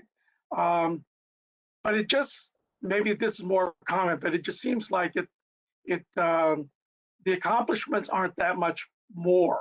I see on television, the homeless Met team, which is walking around with clipboards and talking to other folks and then sending it over to a service provider. I don't know who the service providers are, but it seems to me like Loxa or St. Joseph should have been the ones contacted, or whoever else has been working in that particular area. And I think the situation with respect to the increasing amount of homelessness occurring in all over the counties because of the pandemic. And it just seems like suddenly at a point in time, the sheriff steps in. And I guess those are just more my comments in reaction to the sheriff's actions. You know what, Commissioner Tolentino, I will say this. Considering that the city and the county of LA spent $6.5 billion over 10 years, only to see the homeless problem grow from 39,000 to 80,000, should be a moment where everybody should stand down, pause, and ask, what on earth did we do? And why did what we did was so catastrophically a failure? And if we're not willing to do that critical self-assessment of what we did, you're making an assumption that somehow these service providers are these wonderful, absolutely incredible organizations that are working at the top of their peak efficiency and effectiveness, and all the money poured into them results in great things on the street. It doesn't. It's a big black hole we're just pouring money into as the problem gets bigger and bigger, to the point it's now engulfing entire communities. We're destroying our entire tourism industry while people are saying they're very compassionate about the homeless, and we're not going to regulate public space. And I will tell you, and I guarantee you, that is a false premise. We have to regulate public space. We have to address the homeless situation, but we have to acknowledge it is far bigger than the solutions that have been offered to date by both the county and the city of LA. And we're going Well, to take we- a step in the right direction here. We In do, fact, Sheriff, we do have some comments that we're going to take from Heidi Marston from LASA, and I think that she may very well disagree with you. Commissioner Harris, you had a question? Well, just a couple of comments. For one thing, I'm not sure if Lieutenant Diedrich, it sounded like he had something he wanted to say, and I don't want to put him on the spot. If we've gone past that issue, that's fine. But if there's something he wanted to say, go ahead. Yes, sir. And I'll try to be brief, but I think that what I'm hearing is a little bit of a disconnect with what the actual host team is. And so if I may, and I'll try to be concise, is the LA County Sheriff's Department's Homeless Outreach Services team isn't just a bunch of deputies walking a boardwalk or interacting with those experiencing homelessness in the community. This team was actually created in the county's image, side by side with the Homeless Initiative and all their partners, where it was a collaborative effort to where the Sheriff's Department was invited from day one of the Homeless Initiative. And we were there every single day, learning from our county partners, our community partners, our outreach service partners, Department of Mental Health, Department of Public Health, you name it, every county partner. And those values and what embodied the county's collaboration to combat homelessness throughout LA County is actually what created the host team. The host team then working with an amazing person, Kim Barnett from the Los Angeles Homeless Services Authority. We developed a partnership that was the first of its kind in LA County. And we actually developed training that was state of the art and years before its time that introduced harm reduction, trauma-informed care, cultural humility, all of these things into the law enforcement world, which had never happened before. This was the first of its kind. So when I hear kind of what this deployment was by the Sheriff's Department, I think it's important to note what the host team does. We are also a co-response team with a Los Angeles Homeless Services Authority outreach team embedded in our team. So we are that co-response model. And we've been doing it throughout the county for years. We've worked in many different jurisdictions. We follow the protocol that was established in 2011. And however, we've taken that protocol and expanded it to be a model for the country. In our situation in Venice, our LASA counterparts who are embedded with us were unable to go at the beginning because, as the sheriff directed me, was no county effort that was currently being addressed by the host team could be put on hold to go to Venice. So the host team is only funded for a lieutenant, a sergeant, and 4 deputies for the county. And we've had tremendous support from the Board of Supervisors for the host team's mission. And we enjoy that and we treasure our collaborations. So the sheriff added 22 deputies to the host team so we could not abandon any project in the county. As he spoke earlier, the Malibu Topanga Canyon area, we've been there for months. We're part of the high fire danger severity task force. And we want to ensure that no one in experiencing homelessness in an encampment starts a fire. But I do want to say, and I know time is limited, so I could talk for hours on this, but we are the co-response model. We are probably the most highly trained law enforcement homeless outreach team in the country who have deployed with our E6 partners because we're part of that. We are part of the E6 strategy of the Homeless Initiative to combat homelessness in collaboration with all the partners you mentioned on Venice Beach. So for us to collaborate with St. Joseph's, that's normal. And for us to be with LASA, they are part of our team. It was different there. I don't address those issues. I think they're sickening because our number one goal is to help people. And the human deterioration that we saw on day one in Venice, it made me sick to my stomach. And so I do not denigrate the fact that we helped 20 people by simply having a conversation.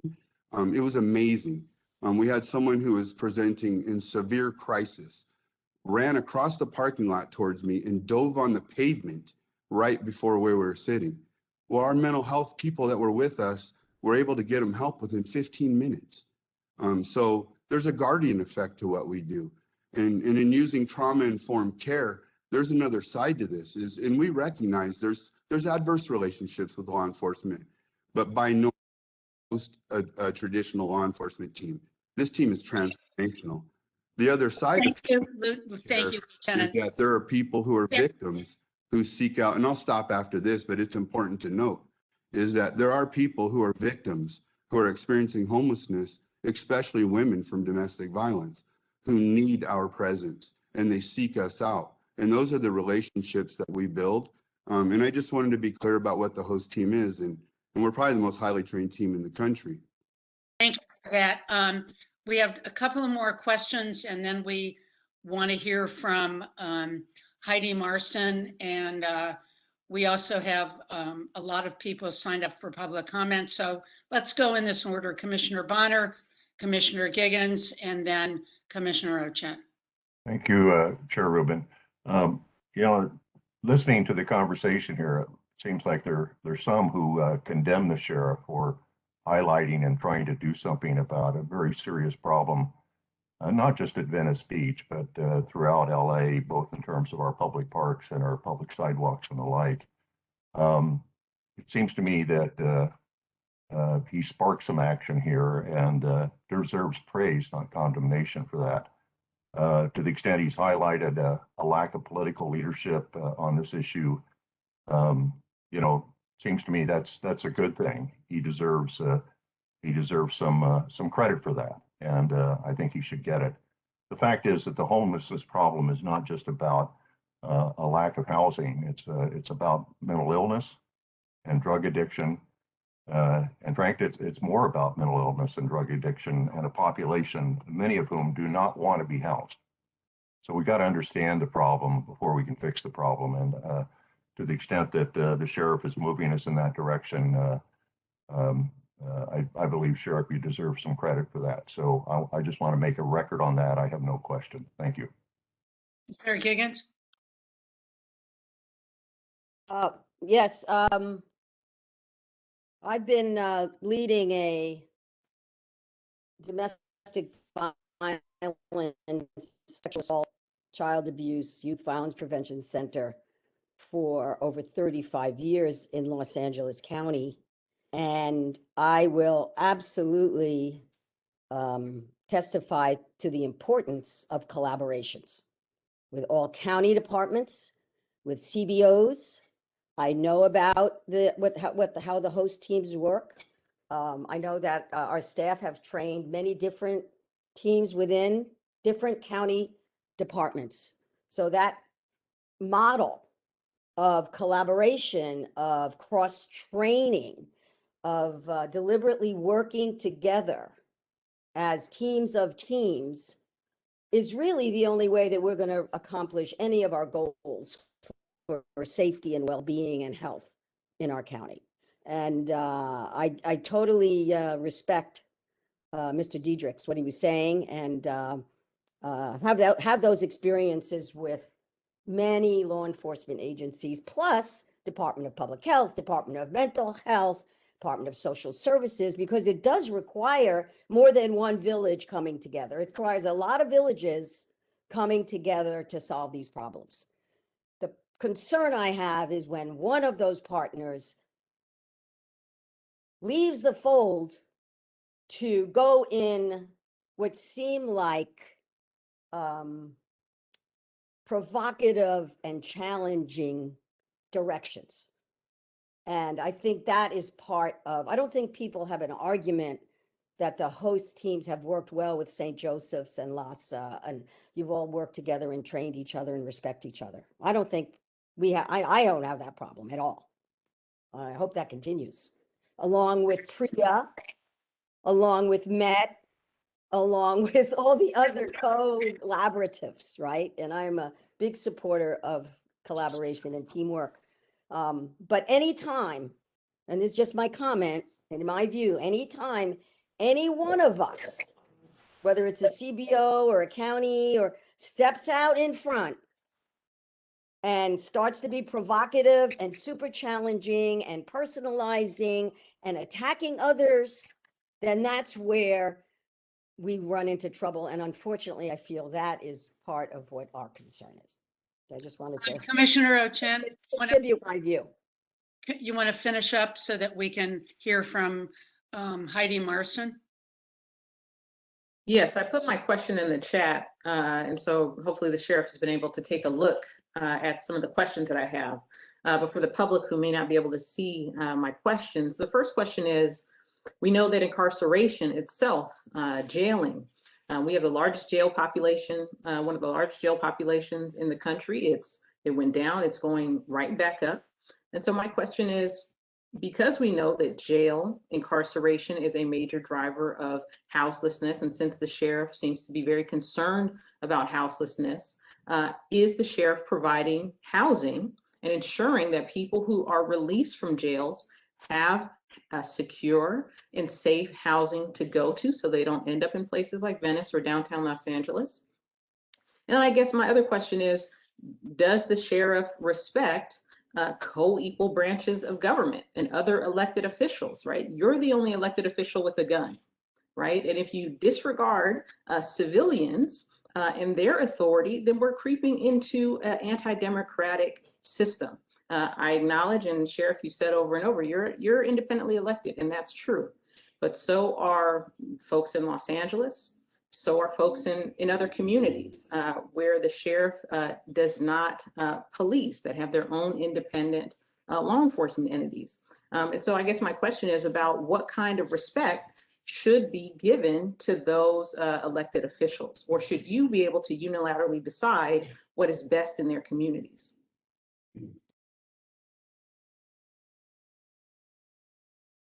Sheriff, you're muted. Those are some very good questions you have there. And I will tell you this.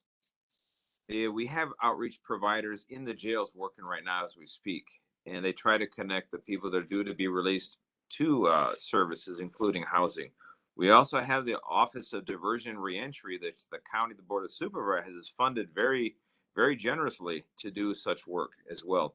We also have the Alternatives to Incarceration resources and budget and all those outreach efforts that are happening there. So we have 3 different levels of outreach that are going on right now.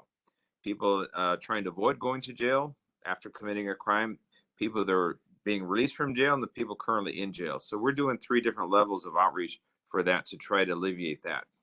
But I think if the role of the sheriff as an elected official is somehow unsettling to you because you believe it doesn't fit your I don't know. Sir, that's not the question. I'm asking what kind of respect should you give to other elected officials, or should you be able to decide what's best in their communities? Well, one is I report directly to the community, to the people.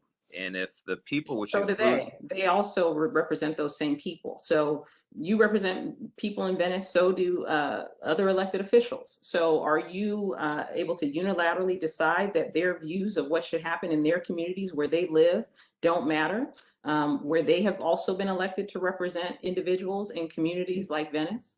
I think their views matter a lot. However, they had an obligation to their constituents to do their job, which means they should not handcuff law enforcement and decide not to regulate public space. But if they decide they don't want law enforcement to be involved in enforcement, shouldn't you respect that?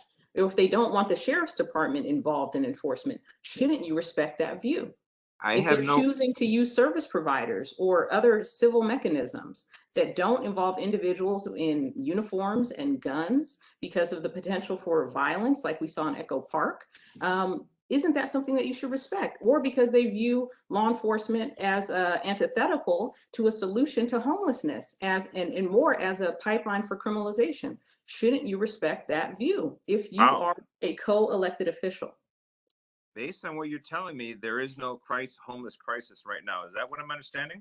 No, I said if they have a different approach to how to handle the homelessness crisis that differs from your view, should you either speak with them and come up with an agreement, or what should you defer? Should you defer to them since they are directly elected to represent those communities? Well, how well is their solution working? How well is it working? Please tell me. Is it for you to decide, you personally, or Actually, is it for yes. the elected officials? if their job is not working, I have an obligation to step in at So some you can do point. that anywhere in the county, whenever you disagree with an elected official and how they're approaching something that you think touches on anything that has to do Here- with the here's sheriff's a- department. Here's the magic number, Commissioner Ocean, 5. There's 5 people a day who die on the street, face down in the gutter. And a lot of it is preventable. How well And is did that you solution prevent working? any of, in your activity, your 2-day activity, or however long it's been there, you are not systematically preventing those things from happening. And in fact, you might be obstructing it. So I'm going to stop Obstructing there it. because because Wow. we need to move on. I'm going to stop there. Please, I will Thank continue to you very obstruct much. as much as I can. All right. May I offer one thing, or I don't want to be out of order? Well, quickly, because we need to hear from Heidi Marston, who's been waiting, and then we have public comment. So go I'll ahead. be extremely brief. I just wanted to touch on the point that during our assessment phase, what we found was that due to the lack of any kind of order or any kind of rules on the boardwalk, there were a lot of vulnerable people who were very afraid. And I know that we've been told through our extensive discussions through our partners at LAPD that during the 3 weeks that the host team was there, that violent crime was down significantly. And I just want to make sure that that's conveyed, is that those who are vulnerable were seeking out some kind of protection. And that's why the Maslow's theory resonates with the host team, is you have to have safety and security to thrive. And there was no civility there. It was chaos. And so our presence there, merely by being there and talking and having a positive influence, it was a difference maker. And it did stop the violent crime that was going on there while we were there. Thank you for that. At this point, I want to segue, and I hope, Sheriff, you'll stay the rest of the hour. But I would like to hear from Heidi Marston from LASA. If you would like to proceed, Ms. Marston, please go ahead. Hi, good morning. Heidi Marston, Executive Director of LASA. I did put together a couple slides that I could go over, or I could just speak if time is tight, whichever you prefer. If you want to go ahead and use a couple of slides if they're helpful. Otherwise, what you have to say is equally important, so you choose. Okay, I'll go through them quickly just to kind of frame the perspectives. So we can go to the next slide.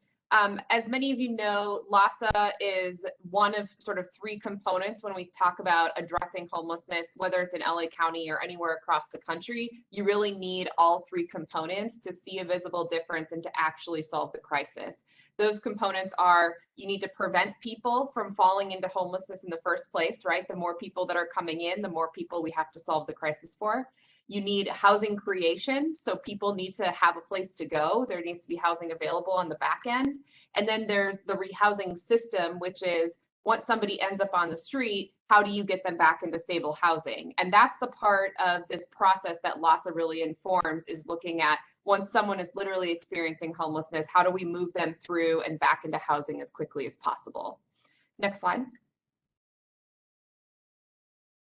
So recently, LASA published what we're calling the best practices for addressing street encampments, recognizing that outreach is important. We heard Lieutenant Diedrich talk about the host teams, which are great models of collaboration. We have seen encampments grow, particularly over COVID, and expand. So there is a need for us to think differently about how we look at these big encampments and how we address them in a systemic way.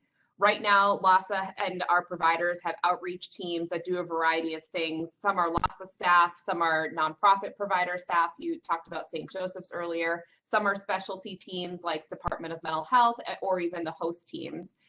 So LASA's role in this, again, is not to plan or do the street sanitation work. It's really to do the engagement with folks to help figure out what we can do to move them into shelter and ultimately into housing. Next slide.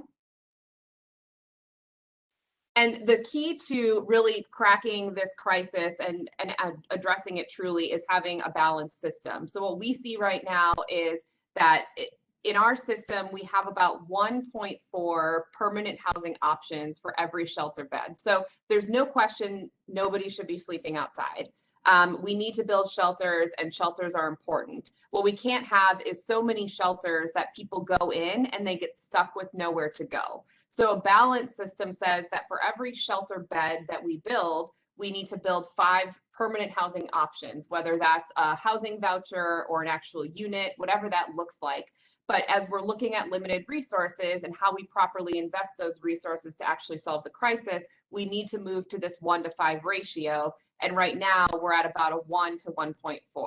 So what this means in practice is that we build shelters. They're great. They fill up with people, and those people are stuck there and they stay filled. And then we see situations like we see in Venice, but even all over the county, where folks have no shelter to be offered and nowhere else to go. Next slide. So again, best practices for addressing encampments. As we know with COVID, the CDC instructed cities across the country not to disrupt encampments to make sure we weren't spreading the COVID-19 pandemic. Obviously, this made homelessness more visible. So we're not clear. We haven't done a homeless count because of the COVID crisis.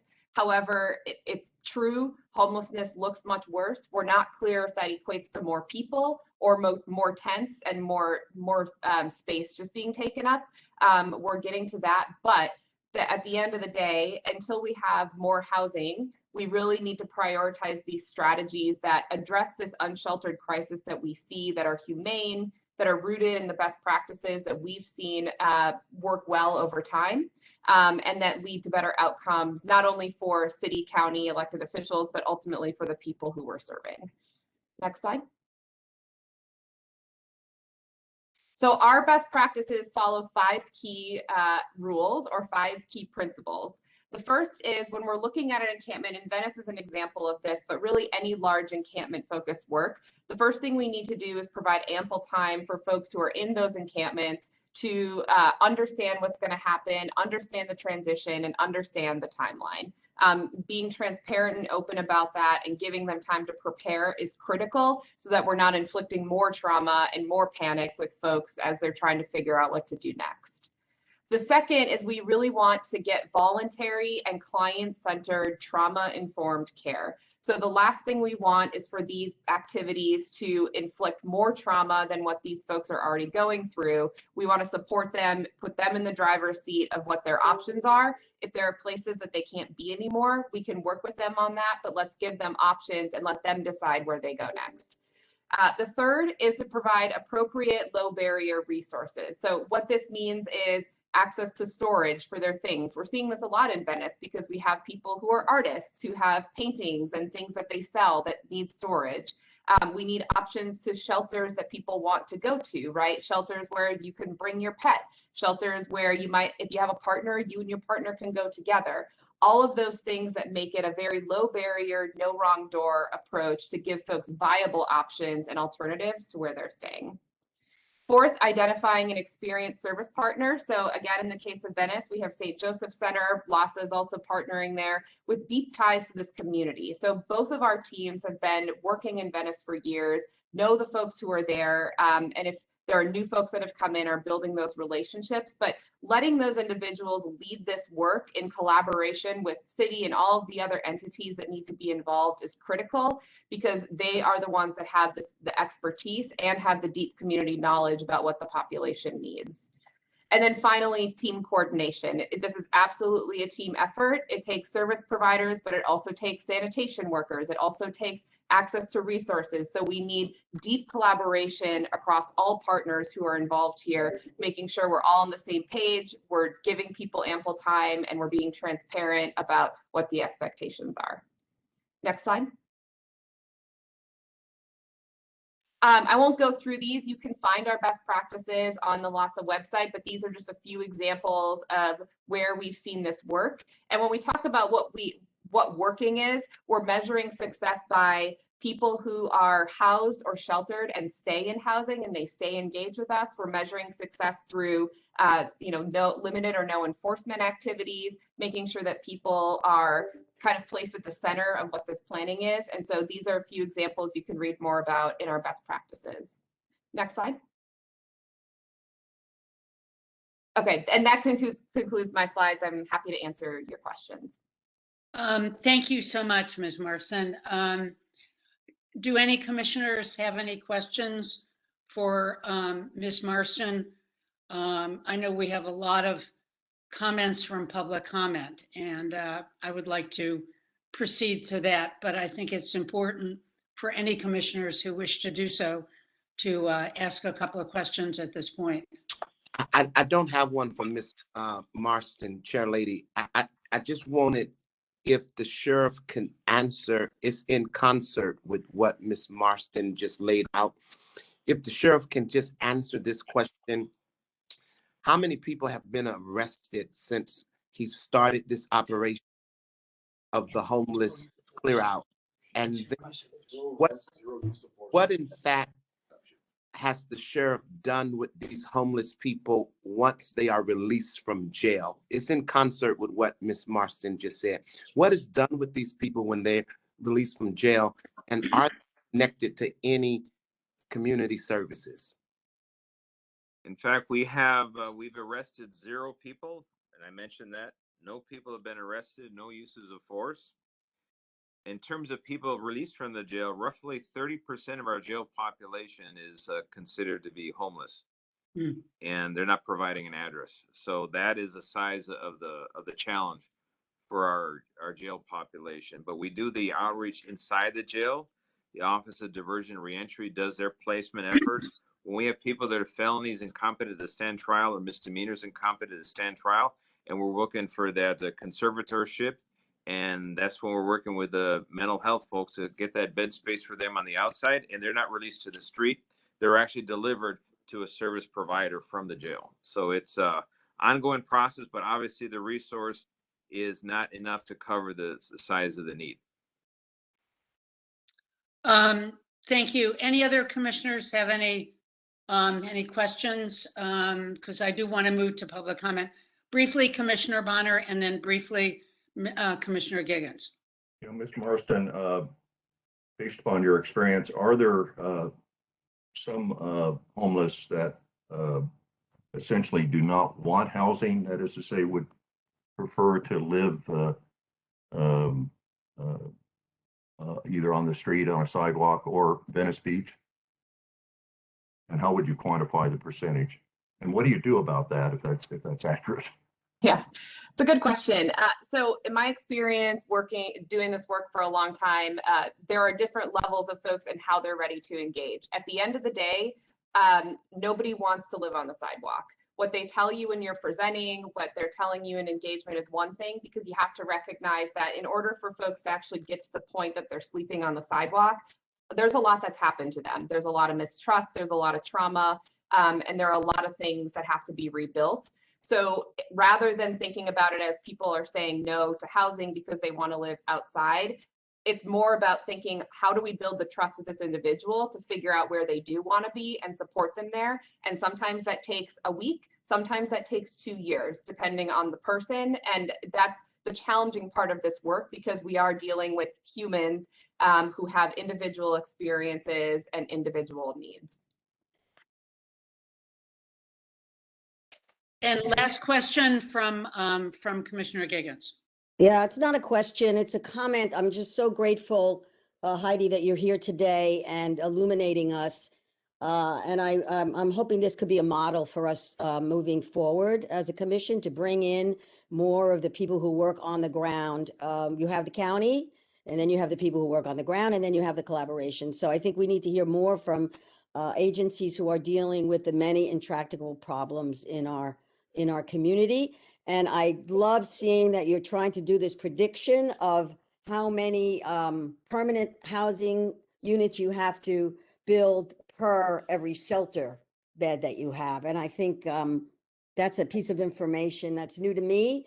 And I think it's a projection and very valuable. Thank you so much. Thank you. I agree. Thank you. We have a lot of public comments, which I'd like to go ahead and take at this point in time. So Jennifer and Ingrid, if you would get that started, it's important to hear from members of the public on this subject. Sure, and first we will have an announcement in Spanish. Buenos días. Si necesita que sus comentarios se traduzcan, simplemente diga la palabra español antes de comenzar a hablar y alguien le dará instrucciones para proceder con sus comentarios. Gracias. Thank you. And we'll have 2 minutes. The first comment will come from Jessica Rogers. Jessica, you are unmuted. Please go ahead with your comment. Good morning. Pacific Palisades Residents Association, an alliance with the majority of Venice residents, fully supports Sheriff Villanueva's presence at Venice Beach Boardwalk. Prior to his presence at the beach, our council member has refused to take any action on the boardwalk, and it was not related to the pandemic. Crime was increasing daily, people's lives were at risk, and residents have lost all quality of life. In fact, people in Venice say they have not seen our council member at any of the neighborhood council meetings in years, and he's not been seen at the Venice Boardwalk either. We believe that the sheriff's presence is what forced our council member to finally take action after years of non-action and bad policies. Thank you for knowing when to step in and step out. We still have many concerns because we believe the LAPD has been rendered ineffective due to policies and political will that impede their ability to enforce any laws. Without the sheriff and his leadership, we will only witness more lawlessness on the streets of LA. It is critical that the sheriff stay involved in all our communities to bridge the gap and bring order to our streets while the city amends and adjusts bad policies that led to lawlessness and rise in crime. We have a meth epidemic on our street, and little is being done to help our street dwellers. In the Pacific Palisades, we live in a high fire severity zone and witness a new influx of unhoused, severely mentally ill and substance abusers daily. We just had a fire that burned 1,200 acres. The Sheriff's Host Program has demonstrated that we are tremendously good. They're doing good work building relationships with the unhoused and street dwellers. As the president of PPRA and as a social worker with experience in homelessness, we welcome the Sheriff's involvement in our community and are extremely grateful for the solutions he is bringing forward. Thank you. Thank you. And the next comment will come from Kirshna Thagul. Please go ahead with your comment. Hi, Commissioners. I'd like to add to the climate and context that you are discussing today. I speak for about 700 people on a Facebook group that spans CD11 called Protecting Parks and Beaches. We are concerned that our public beaches and parks are being increasingly appropriated by the city to house the homeless when other locations are available. We trust the sheriff 100% to manage law and order, and we applaud his leadership and proactive presence on the West Side. I want to make it very clear that we welcome his leadership in managing the homelessness crisis, where the county and the LA City Council and LAHSA have clearly failed to make an impact.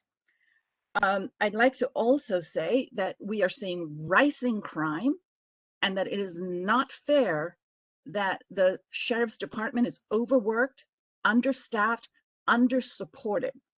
It is unconscionable that with rising crime, that the sheriff's people have to work double shifts. This is not sustainable. We don't ask our military to do this.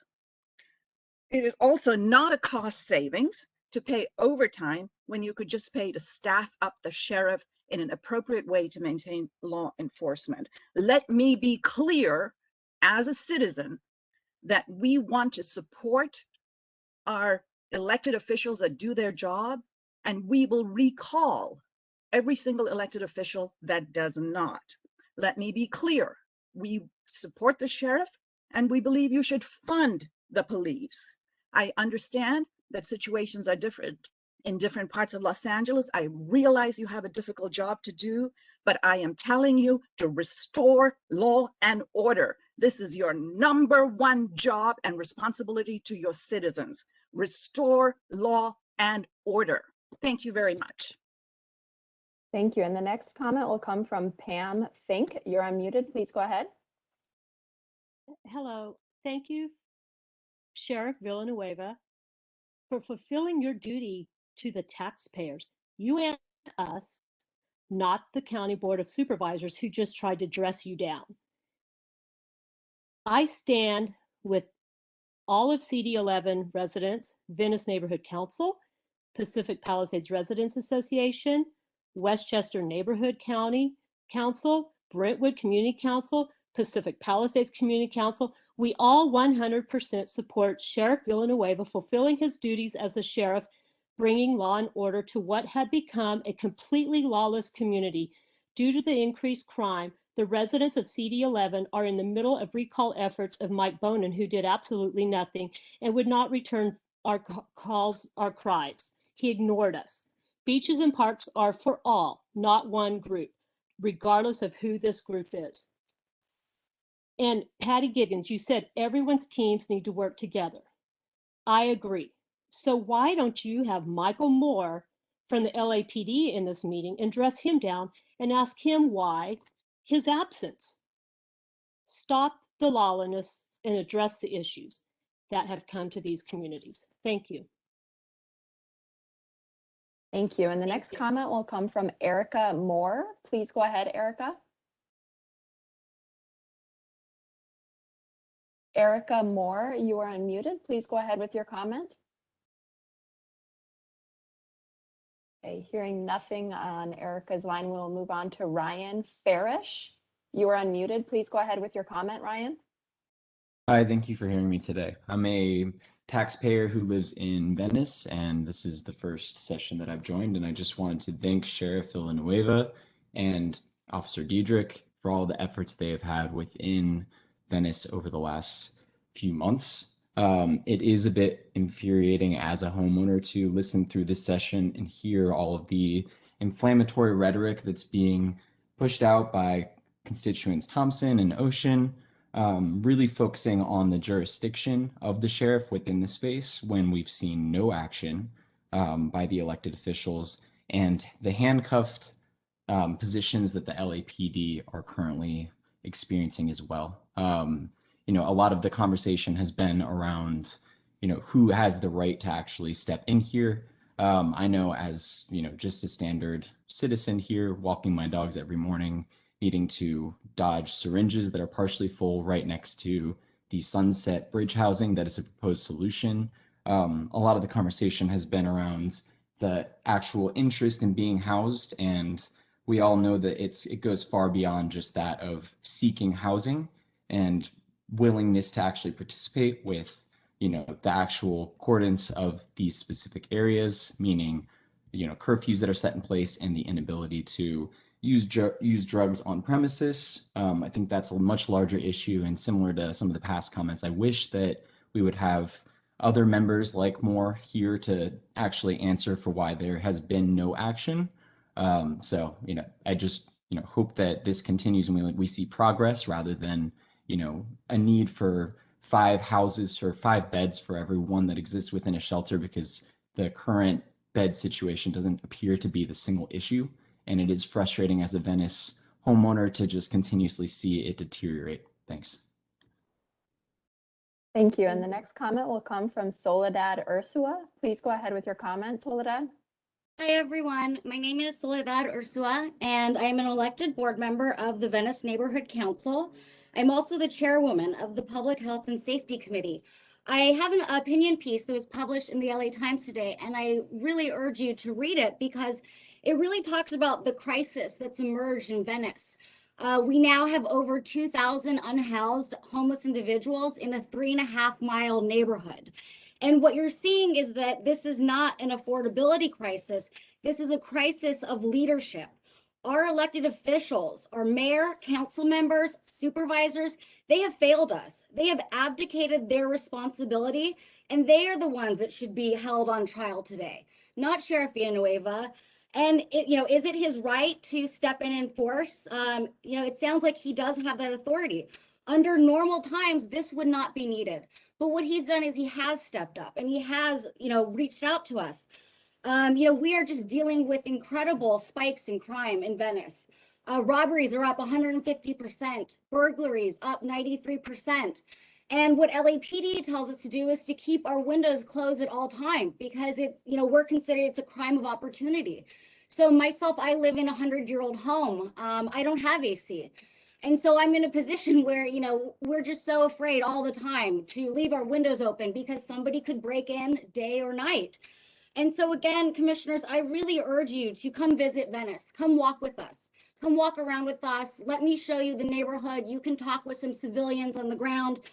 I would say that the most fundamental role of any government is to protect its citizens, and that's failed today. So thank you, Sheriff Villanueva, for doing the hard task and putting yourself out there and stepping up to really help restore law and order in Venice. Thank you. Thank you. And the next comment will come from Elizabeth Holden. You're unmuted. Please go ahead. Hi, I just wanted to say thank you as well to Sheriff Villanueva. I lived in Venice for 20 plus years, and it got so bad. We had hypodermic needles and people living in our bushes. People would set off firecrackers in the middle of the night, wake up my husband and I, scare the living bejesus out of us. A man, full frontal, showed himself to my daughter and myself. She's 9 years old. And I almost got robbed at a store by gunpoint and another. So we moved to the Pacific Palisades. And now this problem, because it hasn't been dealt with properly in Venice, it's now encroaching into our neighborhood here. And most of, I feel like we have to understand that there's a drug epidemic, there's a psychiatric epidemic, and there's unhoused. And people that are unhoused certainly deserve that, but I think these other people need treatment. And it's dangerous to go outside. And within the last 2 weeks, I've tried to run errands, and you can't get into places because there's physically dangerous looking people hanging out on the streets. And we think, literally, we all thank God for Sheriff Villanueva, because at least he's stepping up where it needs to be stepped up to right now. So, yeah, I would say, welcome, go down and go see these spots for yourself, because this is untenable and it's affecting jobs down there. Businesses are saying they're suffering. It's just enough already, and we need to stop the chaos, and we got to get some order back in place. It's not fair to families, not fair to taxpayers, it's not fair to residents. So please listen to what he has to say. He's doing a great job. Thank you. Thank you. And the next comment will come from Ron Robinson. You are unmuted. Please go ahead. Thank you very much. I too am so thankful that Sheriff Villanueva and the host team came to Venice. We have been suffering, and we have written, we've emailed, we've called, and the city council person doesn't show up. He's missing in action. He doesn't care. He's handcuffed the police department so that they don't act. And finally, we had somebody who came in and helped us. Crime is incredible. To walk to dinner and walk by the filth and the urine and the feces that you get on the sidewalk of a place that had a clean sidewalk several years ago and doesn't any longer. And if we had the leadership, maybe Sheriff Villanueva wouldn't have to do the job that he did, and we're so thankful that he did. But our community, our citizens, our taxpayers, our homeowners, and our business owners deserve to be safe and healthy. At our house, at my house with guests from out of town, I had a gentleman walk up and tell us, after he was smoking a joint and took a drink from the pint in his pocket, that he wouldn't hurt us if we gave him $250. What do we need to go through? We have a crisis. We are a good community. Thank you, Sheriff Villanueva. Come back. Thank you. Thank you. And the next comment will come from Robin Rudelsill. You are unmuted. Please go ahead, Robin. I'm Robin Rudelsill, and we in Venice are constituents of the sheriff. We appreciate that he knows it's his duty to step in when this crisis situation is out of control, and we agree that it is his duty to step in. This is not some ongoing small problem. This is a very serious crisis. This is an extraordinary situation, and what you apparently don't know is that there have been several confessions from LA City Council members and supervisors who have publicly declared that the system is broken, they are drowning, and the system is failing. It's not about disagreeing with local elected officials and our sheriff doing whatever he wants. He is stepping in when there is a serious lack of order, a lack of any control, chaos, and incivility.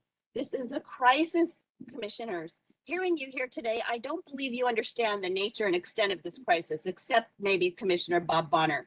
I have never seen such clear and effective work and clear and transparent communications as that by the sheriff, including town halls and other communications to the public. And I'm very impressed with his host operation run by Lieutenant Dietrich. On the Venice Boardwalk, we have a quadruple threat.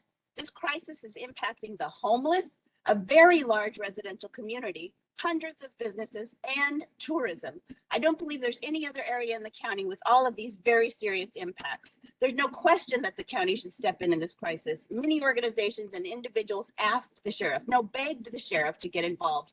I'm baffled that you could even think for a minute that his involvement would exacerbate the situation. That's nonsense. Lastly, I'm offended by statements such as smacks of publicity, smacks of grandstanding, talking out of both sides of your mouth, etc. Please knock that off. It's unacceptable that you interrupt and cut off our sheriff when he's speaking here too. We want to know what he has to say. You're a civilian oversight committee and seems you are not representing us civilians. I'm very concerned about this. Please treat our sheriff with respect and strongly support this important continued work in Venice. Thank you. And the next comment will come from Tamara Kay. Tamara, you're unmuted. Please go ahead. Can you hear me? Yes, we do. Wow, the racist rhetoric on here is just unacceptable. All these people calling in, I've never heard one of them call, and I've been on this meeting for years. There are families on here that have been impacted by LA Sheriff's Department murdering their loved ones. We got to listen to all this racist rhetoric. Sheriff Villanueva, he's a racist, misogynist, arrogant liar, needs to lose his job. All of a sudden, we've had a homeless problem in the city for decades, starting on Skid Row, primarily with the Black community, and nothing is being done. City Council was mandated by a federal judge to house people in the middle of the pandemic, and nothing was done. Why? City Council is corrupt. All our money, our budget goes to law enforcement. The Sheriff's Department's eating up the money that should go to housing. There is no lack of housing. There's lack of affordable housing, right? Law enforcement eats up our budget continually, and we don't have money for services such as housing, mental health services, and health care. The host program is a joke. You're eating up the budget for services that are needed for our people. Their budget is eating up everything that we need to house these people, right? And Sheriff, he quoted 2602, 2601 is actually further criminalization of housing people. Sheriff, LAPD have no business in housing. They have no business in schools. They have no business in our hospitals. We need to stop blaming the community of the houseless people and start pointing the fingers at the people eating up our budgets. And remember again, there's people on here, families that have been impacted by LA Sheriff's Department murdering their loved ones. Good day. Thank you. And the next comment will come from Ira Rahimi. You are unmuted. Please go ahead with your comment. Hi, everyone. Just wanted to point out that everyone wants to say that homelessness, at least in Venice, is a systematic issue. But if it was systematic, why is it that the rate of homelessness in Venice 5% versus LA's less than 1%? That's not because more people get evicted out of housing in Venice area. That's because we are dealing with a large transient population who come to Venice and they're undeterred by the laws that we have on the books. They camp out at the boardwalk and they suck the resources out of our system and essentially hurt the local unhoused population. What Sheriff did was bringing some sort of balance to a system that is completely out of balance.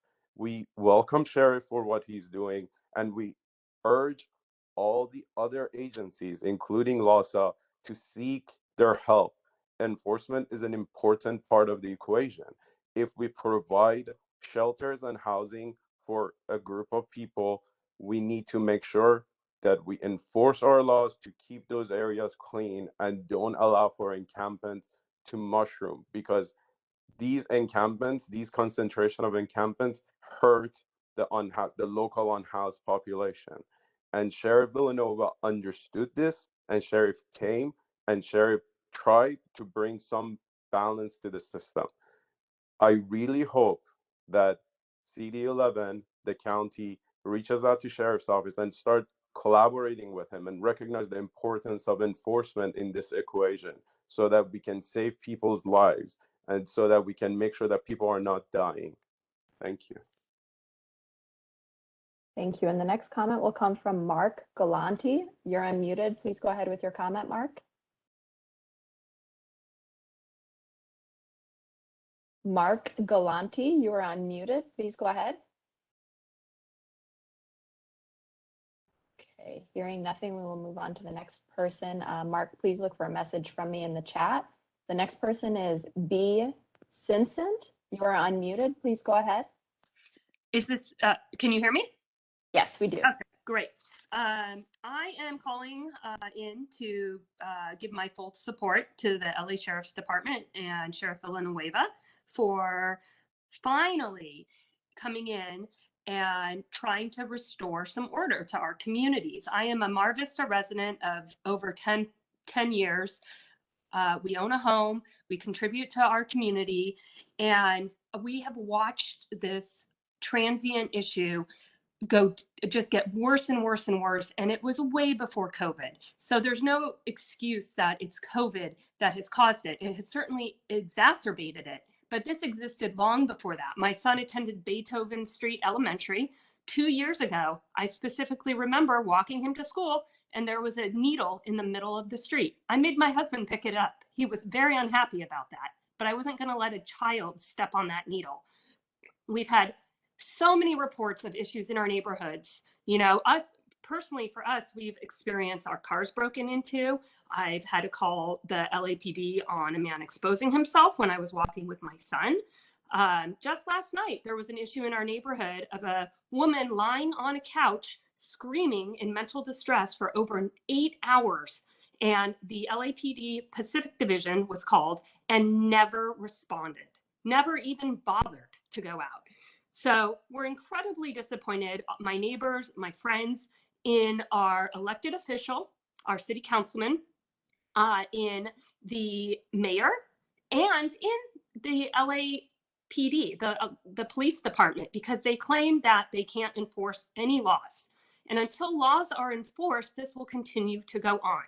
I thank the sheriff wholeheartedly for having lack of a better word, I want to say something, but for having the bravery to step in. Okay, to step in and deal with the problem. Thank you. And please the listen next to the residents. will come from Valerie Vargas. Valerie, you are unmuted. Please go ahead. Valerie Vargas, you are unmuted. Please go ahead. Can you hear me? Yes, we do. Please go ahead. Okay, yes, this is the mother of Anthony Vargas, who LASD had murdered. However, I'm going to be speaking on this comment as a service provider. So I do a lot of collaborations out in Venice, and I think that it's a mockery and an embarrassment that people are coming on here and idolizing a sheriff who is only capable for the criminal part of what goes on. Now, you're sitting there and talking about how he's bringing all these changes, but yet you're not talking about, or nobody's talking about, the providers that were already out there prior to him. Now, this is something that the communities need to understand. It's not about the sheriff's department. The sheriff's department is not capable of giving the resources, is not capable of de-escalating or creating any kind of change. That's where the community comes in, and that's where you contact your community, your providers that are in your area. As far as you talking about in Venice, all of those needles that are being dropped or left there, you should be calling your community members. You should be calling your service providers, because the sheriffs are not there for that. And as far as de-escalation, like they talk about their trauma-informed, I want to know where that trauma-informed tactic or that de-escalation was when you were killing all of those people that were under mental health distress. And instead of getting them the services that they needed, which you claim that you're doing to create some kind of change, you ended up shooting them. This is a mockery. This is a complete mockery. The Oversight Commission is the only people that are there that are taking into consideration what the community is going through. All those people that are on there that are sitting there and glorifying the sheriff, really look into what your sheriff is doing. Really look into what the sheriff has offered the communities. Now, in LA County, I can tell you right now, Venice is not the only city that has homelessness. We have it out in Skid Row. We have it out in East LA. Where are the services there? He's such a big impact in the communities. He should be doing where he's at, not just other places. Thank you. And the next comment will come from Stephanie Luna. Please go ahead, Stephanie. Yeah, hi, this is Stephanie Luna. I'm the aunt of Anthony Vargas. You know, it's appalling to see so many people calling in to support, you know, the sheriff's disgusting behavior in Venice. Can we not forget that in 2015, Brendan Glenn was murdered on the Venice boardwalk for skateboarding? You know, this is the kind of stuff that happens when you get the sheriff's department involved. First off, I'd like to say that Alex Villanueva did not pull himself out of Venice. The people did that. He showed up to Venice with one thing on his mind, and that was his reelection. He showed up using his crisis intervention team for photo ops and to push his PR campaign. Notice he was there when the news cameras were rolling, but left once the people started showing up and calling him out.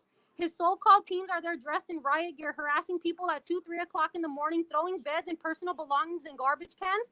And you have over 2,000 jail beds prepped and ready for non-compliant, unhoused residents. Instead of offering options, the host team forces them to choose between a non-permanent housing placement or having their personal belongings put into trash bags and thrown away. You call this outreach? You call this helping people? But this is the indignity and inhumanity that the sheriff's department displays. This is the abuse of force that so many people have talked about. Community-based organizations have been the ones who have shown up with no guns, no vest, and are not dressed in riot gear. They're actually offering help. They've shown up with food, water, and human decency, which it's obvious that the department lacks. The LA County Sheriff's Department, along with the host team, have no place in the effort to provide housing and resources to those who need it. That big black hole that you say we're pouring money into is the LA County Sheriff's Department. We see past their fake public appearances and know that they're not about helping vulnerable communities. This department is more worried about the public space than the actual human beings that need help. Diedrich goes on to say that they work with individuals who are victims of domestic violence, but I'm wondering if that includes those who have been domestically abused by the sheriff deputies, or are they also not considered victims because their perpetrators are law enforcement? Defund hosts and invest that money into community-based organizations who are actually providing help. Thank you. Thank you. And the next comment will come from Matthew Reiser. You are unmuted. Please go ahead, Matthew. Hi, thanks, COC commissioners, and thank you, Sheriff and Lieutenant Diedrich. I'm speaking on item 2C as well as general comment, and I'd like my name to be added into the official minutes for this meeting, please. I'm a fourth generation Los Angeles native, business owner, employer, and father of 4. I live in City Council District 11, which includes Venice. I've taken a half day off of work today to join you today, and I'm speaking for thousands of other normal working taxpayers who could not join this meeting today.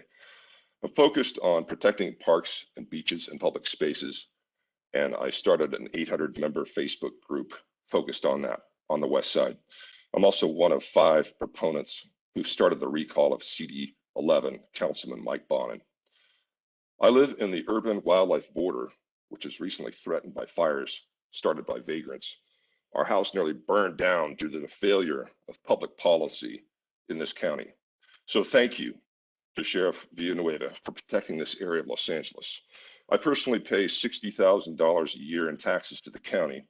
And since we collectively have spent $6 billion to raise homelessness from 40,000 people 10 years ago to 80,000 people now, I've already paid 1% of 1% of that $6 billion. So I've got some skin in the game. I've bicycled through Venice for the past 26 years, and I've seen it decline into a violent open-air drug den. I spoke with LAPD Venice Beach Patrol for the last 5 years, and annually they tell me they were told to stand down and stop enforcing LA Municipal Code. So they take their orders from Chief Moore, who takes their orders from Mayor Garcetti, who took a knee to looters, and we all saw it on TV. So thank you to Sheriff Villanueva for increasing beach patrols and regulating public space. CD 11 Councilman Mike Bonin has destroyed these public places and he will be recalled. The sheriff in this meeting has been accurate and professional and did not interrupt the commissioners. So I would like to And that please does ask the conclude your commissioners in the time. future to Thank please you. show that mutual respect Thank back you. to the sheriff. Again, And that thank does you. conclude Please your get time, behind the sheriff. Matthew. It's the only one protecting. The next comment will come from Vicky Halliday. Vicky, you are unmuted. Please go ahead. Thank you. Vicky Halliday. I'm a Venice resident. I sit on the Venice Neighborhood Council, as well as the Civilian Police Advisory Board for the Pacific Division. My comment is mostly directed at some of the things that Heidi Marsden said. The slides prove nothing. The slick presentations mean nothing. We've all seen lots of excuses for years, along with other providers. 2 years to deal with a service-resistant person. The sheriffs did more in 2 weeks than LASA can in 2 years. LASA hands out croissants and water. The host team put out their hands and they got results. Sheriff Villanueva has broken up a huge logjam, created in large part by Councilmember Bonin, and we are all very grateful to him. Thank you. Thank you. And the next comment will come from Alex Stowell. You are unmuted. Please go ahead. Hey, Alex Stowell here. I am the Venice Chamber of Commerce tourism chair and a board member. I'm also a founding member of Friends of the Venice Boardwalk. And probably more importantly, I am a over 2-decade resident of Oceanfront Walk. I'm a renter and I started my business, my photo business on the Venice Boardwalk. And, you know, like it or not, if the leadership and the service providers that are in place were doing their jobs effectively, we wouldn't be here. So, you know, Venice, we welcome everybody, and we certainly welcome anybody who has the interest of having us have a safe, vibrant community for all to enjoy, and that includes the sheriff. So, you know, when I'm on this call and I hear the political plastering and the talking points from the Civilian Oversight Committee, it's just like, man, Venice is a war zone, and it's just out of touch to come in here and argue about jurisdiction and hypotheticals and throw insults around, man. And we've got a real crisis down here, and the people that are taking the real beating are those living outside, and it's got to end. So I'm grateful that the sheriff's here trying to do something, and it would be great if everyone could just work together, towards ending this, because it's it's just a disaster. So thanks again. That's it. Thank you. And the next comment will come from Richie Sergenko. Please go ahead with your comment, Richie. Yeah, I just want to say, I haven't heard a lot of these people call in before. They're absolutely unhinged, and they are actually segregationists. They hate unhoused people. They think that if they own a home, that they should have more rights than unhoused people. And these people are saying, oh, they represent a 700-person Facebook group. I run social media pages that have a combined over 100,000 followers. So do I get to say that I represent 100,000 people? Great. So, 100,000 people are saying that they don't want Sheriff Villanueva in Venice. And I hope the NIMBYs and segregationists on here heard what the Vargas family said. People that have been impacted by sheriff's violence are saying, what is Villanueva doing? This is a distraction from the gangs. There are 18 deputy gangs within the sheriff's department. The sheriff's department has killed 19 people since George Floyd's death. These people are not out there doing outreach. They don't have water. They don't have food. They have their guns on them. How is that outreach? And like Stephanie said, this is for re-election. Villanueva's photo ops. Results. And then there's people on here saying results. Well, the sheriffs don't offer housing. They don't do housing. The people on the boardwalk, the reason why there's results is because Mike Bonin is getting them into a housing plan. And that's why we want the sheriffs to back off, because there's a housing plan in place. You know what I mean? So these people are coming on here and they're like lying and they're using inflammatory language, but they just don't, they hate unhoused people. They call them dirty. You know, these people think that, you know, this one woman said, "Oh, I have an old house. I don't have AC. I have to keep my window open." Well, what do you think the people living on the streets have to do, lady? Like, come on. And they're like, "Oh, they're using the bathroom everywhere." Well, that's because we don't spend money on That public does conclude your restrooms. time. Thank you. And the next comment will come from Gina Viola. Gina, you're unmuted. Please go ahead. Thank you. What do segregationists think will happen after the sheriff jails everybody on the boardwalk? I don't know how many of you need this history lesson, but this has been what we have been doing since the 1800s. We have been using jail to deal with this situation. And how easy is it to see now how little that has worked? The sheriff stated that 30% of the jails right now are full of houseless people. Are you hearing that? 30%. Those people should be getting services, not jail. In fact, when you look at the website for the jails, it's called housing. They truly believe, the sheriff truly believes that putting people in jail is housing them. Guess what? Those folks come out. They come out and they're way worse off than they were before they went in. And I know this is common sense and this isn't something I need to be wasting time on, but it seems to me that a lot of the segregationists on this call have been glorifying the sheriff and applauding the sheriff for the gentrification that they need to see their home values increase. We've heard them over and over again say 10 years, 20 years. Well, guess what? I spoke to a woman on the boardwalk last week who's lived on the boardwalk for 40 years. Okay, so I don't want to hear about your 10 years, 20 years and where your home value is. Where has the outreach been the past 18 months? I agree, it's been dismal. The sheriff shows up and now all of a sudden we have St. Joe's and Urban Alchemy and other folks out there trying to pretend they're doing a job that hasn't been able to be done because, as Stephanie said, the black hole of funding is going to the sheriff, who is now fighting Measure J, which would help to alleviate some of this problem.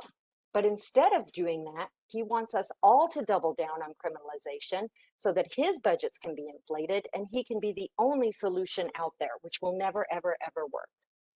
Thank you. Thank you. And the next comment will come from Erica Moore. Erica, you are unmuted. Please go ahead. Hi, my name is Erica Moore. I'm a 37-year business owner in Venice. I'm a renter, and I also rent a place to live in. I'm a foster mom, and my son, who's now 38 years old, was living in South Central. I got him when he was 9 years old, and he is in the prison system and has been victimized by that system. I'm not a fan of the sheriff, however. I personally experience so much crime from what's happening here in Venice. It's unbelievable. And I actually am somebody, I'm not a segregationist. I'm somebody who helps the homeless as far as I feed them through my business. I feed them when they come to my front door, but I also have been a victim of the crime that's happening as a result of the homeless crisis.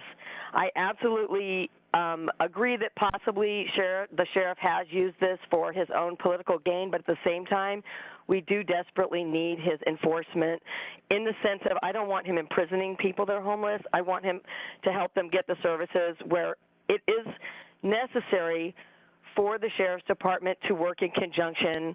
As we heard, it's necessary for their presence. And yes, I do believe that there are times that they are able to help people that are homeless to feel more safe, to get the services that they need. So I hope you do support them. And I'm sorry, but a lot of the things that I heard come out of this committee was out of context.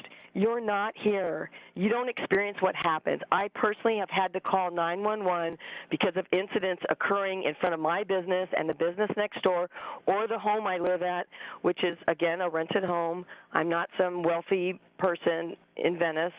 And this year alone, I've had to call them at least, I would say, about 30 times, and they don't come out immediately. Our council member does not represent us. He does not do what our community wants. He has an agenda regardless of what we want. That's why he's being recalled by many people. Thank you. Thank you.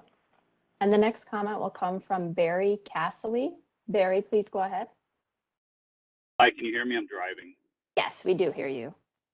Okay. I want to be brief. I live in Venice. I lived there for a long time. I can't help but be offended by some of the other callers calling us segregationists and other names. It's not fair and it's not true. We live with this problem. By and large, other people calling in do not. Venice has become Skid Row West. And if anybody bothers to come and visit our neighborhood, you will see that immediately. It's not just the boardwalk. Encampments are all over the place in Venice. And almost none, because we meet these people all the time. We know them. Almost none of the people on the streets in Venice are from Venice. Most are not even from Los Angeles. People know who are outside of Los Angeles that if you want to come to Los Angeles and live on the streets, no laws are enforced, especially in Venice. Venice is famous all over the country at this point. I can't tell you how many RVs have driven into Venice, are parked on residential streets from out of state, and a significant number of them are just mobile meth labs. Virtually 90-something% of all the people on the street in Venice right now are using meth. And if you have any experience with meth, it is not a nice drug. It destroys people's lives in such rapid fashion. People are melting and dying on our streets. And people talk about Mike Bonin. Mike Bonin has done nothing to help anyone on the streets for the 7 years he's been in office. Suddenly, when Sheriff Villanueva shows up. Conclude your time. That does conclude your time. And next we have Andres Kwan. Please go ahead.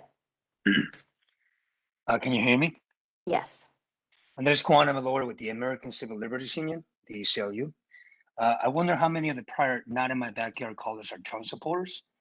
But since these callers presumably live on the West Side and the ACLU has many donors and members there, let me ask you, are you an ACLU member? If you are, please pay attention to what I'm about to say about the deal with the devil you're doing right now. The ACLU rarely calls for elected officials' resignation. We have to meet a high threshold where the elected official represents a grave and imminent threat to civil liberties. Last summer, our ACLU board determined that Sheriff Villanueva met this high threshold. He has become the single greatest threat and danger to our civil liberties, including the civil rights of our unhoused neighbors. We call Sheriff Villanueva for who he is from the get-go, the Trump of Los Angeles. At the ACLU, we have been suing Donald Trump almost every other week for 2 years before Villanueva came in. And we saw the long list of similarities right away, ever since he rehired his campaign volunteer, Carl Mandoyan, who had been fired for domestic violence, and then killed investigations into serious misconduct at rates unseen in prior administrations going back to former Sheriff Lee Baca. To say Villanueva is way worse than Baca, who is in federal prison as we speak, is saying something. And it's all been downhill from there.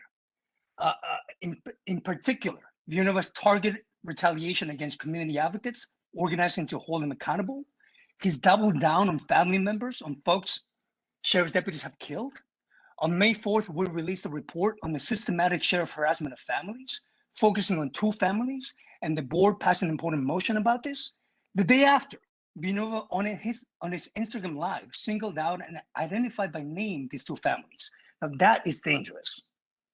Since the LA County Democratic Party resolution calling for Villanueva's resignation, he's further descended into Trumpism, stepping up his fear-mongering and othering of folks in the margins, and now exploring the crisis of houselessness and unhoused folks in Venice.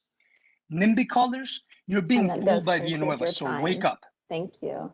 And the next comment will come from Anita Bellheimer. You're unmuted. Please go ahead.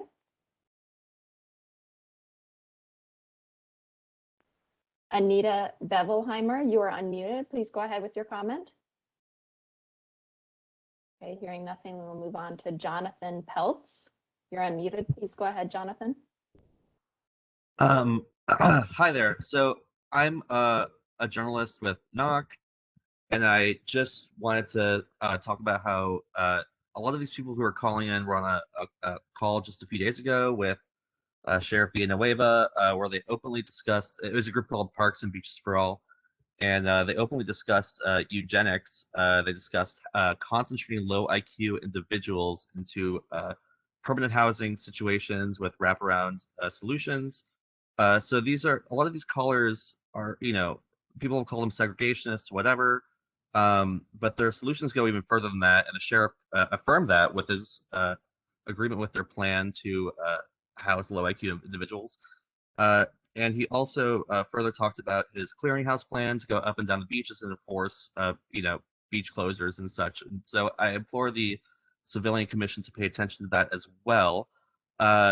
I'd also like to say that, Lieutenant Diedrich, who is on this call, has lied to the press multiple times about the host outreach program and the people they've housed on the boardwalk. They do no actual outreach services. They're not capable of that. They don't have the equipment to do that. They don't have the tools to do that. He doesn't have the work history to do that. Villanueva has also lied about the housing outreach on the boardwalk. And as a journalist who's been on the Venice boardwalk, I would say 10 to 15 days over the past couple of weeks, if you talk to unhoused people, they are terrified of the sheriffs. They don't want to interact with them. They say that the sheriffs give them conflicting information about outreach and housing. They don't give them shelter. These people are scared of these people. Please, I implore the Civilian Commission, if they can talk to unhoused people, please, on the boardwalk, please do that. These people do not want the sheriffs reaching out to them. Also, read Cerise's gang series, LASD Gangs, Google LASD Gangs if you haven't. It's terrific, and thank you for your time. Thank you. And the next comment will come from Orly Dannon. You're unmuted. Please go ahead with your comment. Orly Dannon. Okay, hearing nothing, we will move on to MC. You're unmuted. Please go ahead, MC. MC, you are unmuted. Please go ahead. Can you hear me? Yes, we hear you right now. It is truly disgusting to think about segregationists calling in, amplifying how they're taxpayers, amplifying the criminalization of houseless people who are predominantly Black people. It's anti-Black, and it needs to stop. Sheriff Villanueva has organized for people who are truly disgusting to call in and amplify their racist bullshit. We're not going to stand for it. We're going to continue to uplift the real work that amplifies and supports houseless people. Talking about paying for taxes, your tax dollars are going to organized crime. What kind of shit is that? We're not going to continue to stand for it. We're going to amplify services. We're going to fully fund Measure J. We're going to make sure that the sweeps on Venice stop. We're going to continue to support our houseless neighbors. And we're going to do it until we win. I yield my time. Thank you. And the next comment will come from Felipe Findley. You are unmuted. Please go ahead with your comment, Felipe. You guys hear me? Yes. Okay. I just want to first give my love to the families of Nick Burgos, Marco Vasquez Jr., David Ordaz Jr., who were all killed while in a mental health crisis by LA sheriffs. Of course, the family of Anthony Vargas, Helen Jones, mother of John Horton, Dijon Kazee, and families of Andres Guardado. I think it's right to compare Villanueva to Trump, but I think it's also important to recognize that these Democrats have decades-long history of racist terror, supporting racist terror and racist mass incarceration. The Democrats actually supported Villanueva, so I think we should start thinking more about addressing root causes. I think it's good, or I should say it's understandable that some people in Venice are angry at their politicians. I think that's a good start, but they are being fooled into supporting this sheriff, this racist ass sheriff, and are supporting racist segregationist policies, whether they realize that shit or not. So for all those who are still on this call, y'all are on the wrong side here. I think part of the problem too is the current chair, Ms. Rubin, opened this meeting by talking about recognizing the Tongva people, right? When this very conversation, right, they're the very first, landless, unhoused folks that was carried out by the LA County Board of Supervisors and the sheriffs, by terrorizing, participating in the so-called vagrancy laws and things like that were sort of touched on. So to sit here and try to pay respects while at the same time not talking about root causes, not talking about the board of supervisors, not talking about these local politicians, and only framing this in the context of what do we do with these unhoused without talking about why do we have the unhoused, right? Why do we have that? It's because of, the banks. It's because of racist gentrification. These banks and these real estate companies are the driving force for the unhoused right now. And while it may be true that folks who are going to Venice are going there who aren't from Venice, but shit, if I was unhoused, I'd probably be on Venice Beach too. And I don't Thank you. skip And that rope. does conclude your time. And That next was we'll 2 hear from minutes. Caitlin Crins. Yes, sir, it was. Caitlin, you are unmuted. Please go ahead. Thank you. I hear a lot of folks thanking Villanueva. I would love Sheriff Villanueva too if I valued money and property over people. I hear these residents listing these problems like I saw a needle, there was someone having a mental health crisis, I have to keep my windows closed and I don't have AC. It is wild to me that y'all think that the answer to these problems is the violent sheriff's department.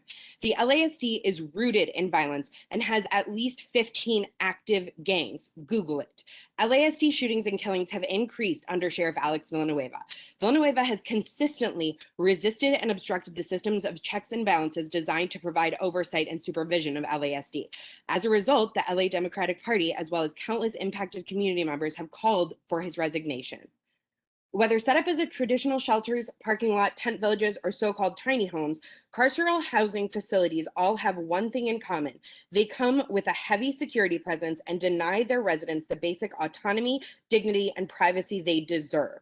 Often, carceral housing sites include rules, regulations, and restrictions that resemble those in prisons, which are including but not limited to curfews, room searches, restrictions on personal items or pets, pat downs as people come and go, lack of access to healthy foods, penalties for minor infractions that bar you from services. These egregious restrictions of community members' freedoms are an insidious infringement upon their autonomy and free will. We will not stand for programming that takes away the dignity and privacy of our people. Instead of investing in law enforcement, which they've already had plenty of money and done very little effective community outreach because it's not what they do. I heard someone saying, I don't want them imprisoning people. That's what they do. Thinking the sheriff solving the problem and successfully doing quote unquote outreach is like thinking I can go to the dentist to fix my broken arm. It is simply not what they do. Someone said the most fundamental role of any government is to protect its citizens. You're right. And where is that protection for our unhoused community members? I don't see it. Thank you. Thank you. And the next comment will come from Genevieve Claverall. You are unmuted, Genevieve. Please go ahead. Genevieve, you are unmuted. Please go ahead. Okay, hearing nothing, we will move on to Laura C. You're unmuted. Please go ahead, Laura. Yes, hi. My name is Laura Caholen. I'm an organizer with La Defensa, Justice LA, Reimagine LA, and White People for Black Lives. First and foremost, I want to share love with the family members who are on this call and who have continuously had the courage and power to share their stories as we push back against law enforcement terror, harm, and murder.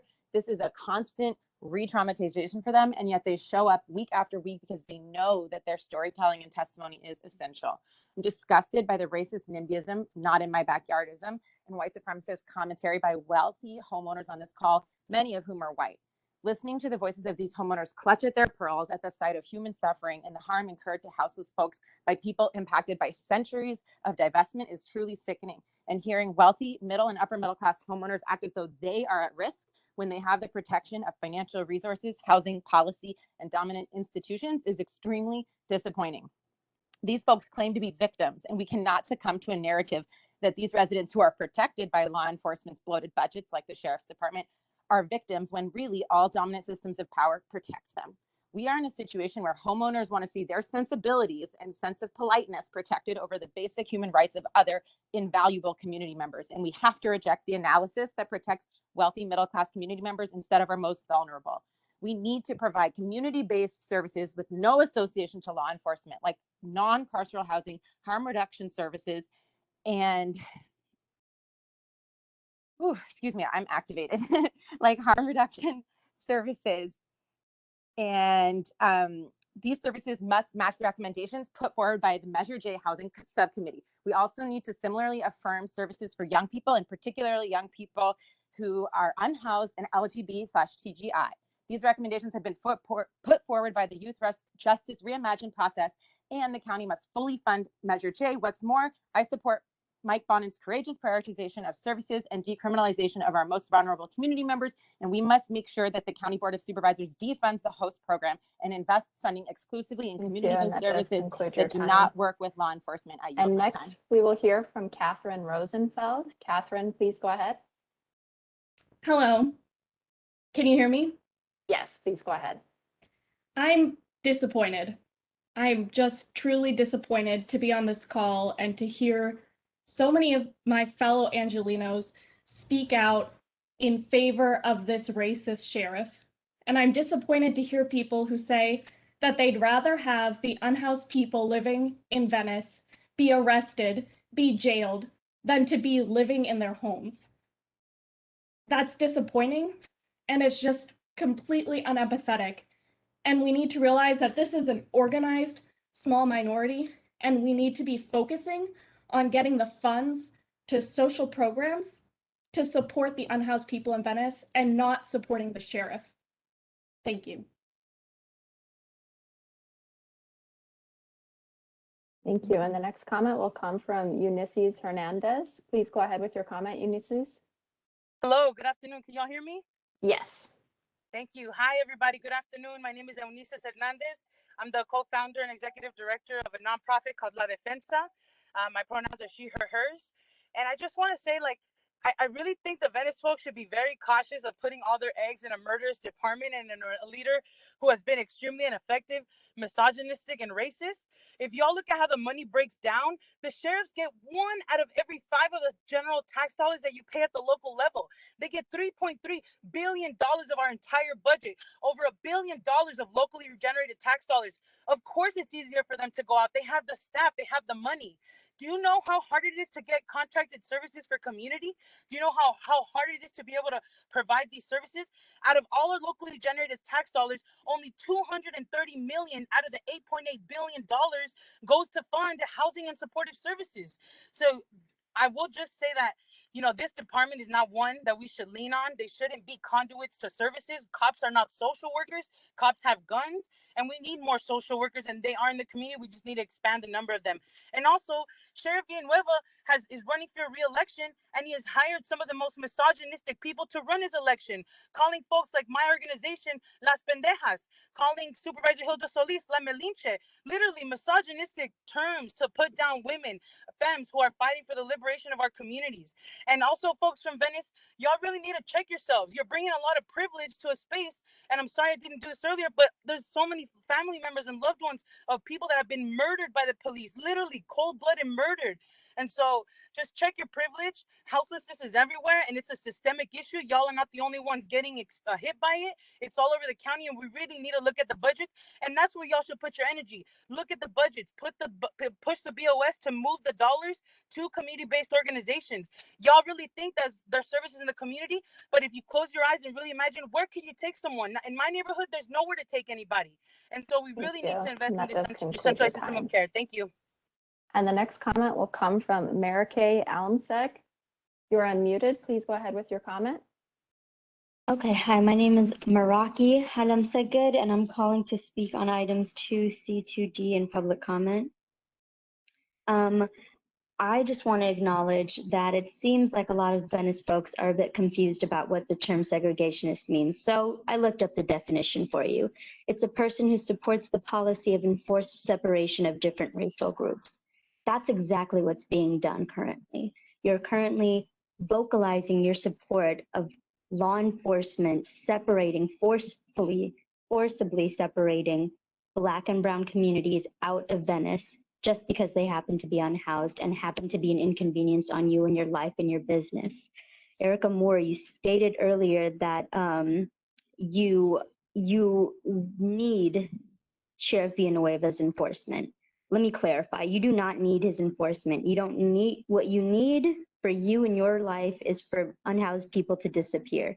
And guess what? There are always going to be unhoused people as long as we continue to fund antithetical sweeps like Villanueva's PR campaign instead of funding measures like Measure J, or instead of funding community organizations who are currently doing this work.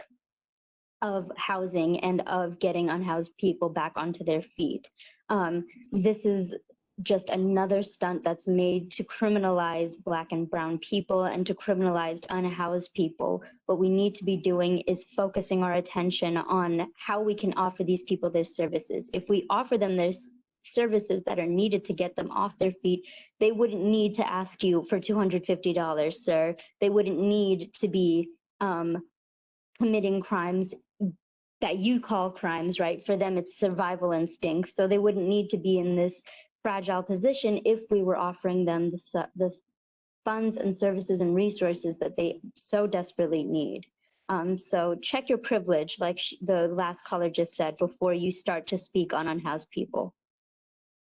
Thank you. And the next comment will come from Anita Bevelheimer. You are unmuted. Please go ahead with your comment, Anita. Hello. I live in Westchester, which is by LAX, and I don't live in Venice. I cannot speak to the Venice issue, but I can speak to the homeless issue in my own park, Westchester Park. And there's been like a bonfire set in the middle of the park, burning blankets, and by the homeless that live there, reports of rape and people attacking each other with knives. We got to help these people. I think they're really hurting and they really need our help. And I think that the first step is to try to get our sheriff's department to step in and see what's going on. You know, I think that, yeah, people could say I'm privileged, and yes, I am. I have a house, and I worked hard for it. So that's my opinion. I really think these people need help. And I am 100% behind Sheriff Villanueva because he's actually doing something. Thank you. Thank you. And the next comment will come from Michelle Infante. You are unmuted. Please go ahead, Michelle. Thank you. My name is Michelle Infante, and this is to Sheriff Villanueva. Great Dog and Pony Show in Venice, where you are not assigned, yet you have a shit show going on where you are assigned. You went there in Venice to talk about the civilian oversight and get support for your next run. Let's not get it twisted. You were there to help yourself, not help the people. You talk about all this support. Where is it? 7 days ago, I was at Century Regional Detention Facility and a woman came out, Claudette. For 7 days, she didn't get a shower. For 7 days, she had no toothpaste. For 7 days, she didn't get a sanitary pad. For 7 days, she had 14 square sheets of toilet paper. For 7 days, she had no water. And again, they were asking her to drink the water that's gray and brown. She came out, she finally got her medications when she came out, not while she was in there. And while she was in there, she had a spray because she has asthma. What happened? She told me that she's getting a spray that everybody's using. And when she left, she finally got one of her own.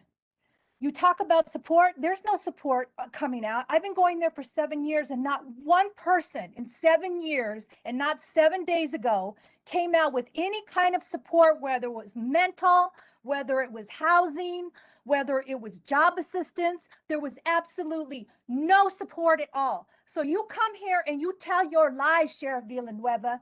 You do that.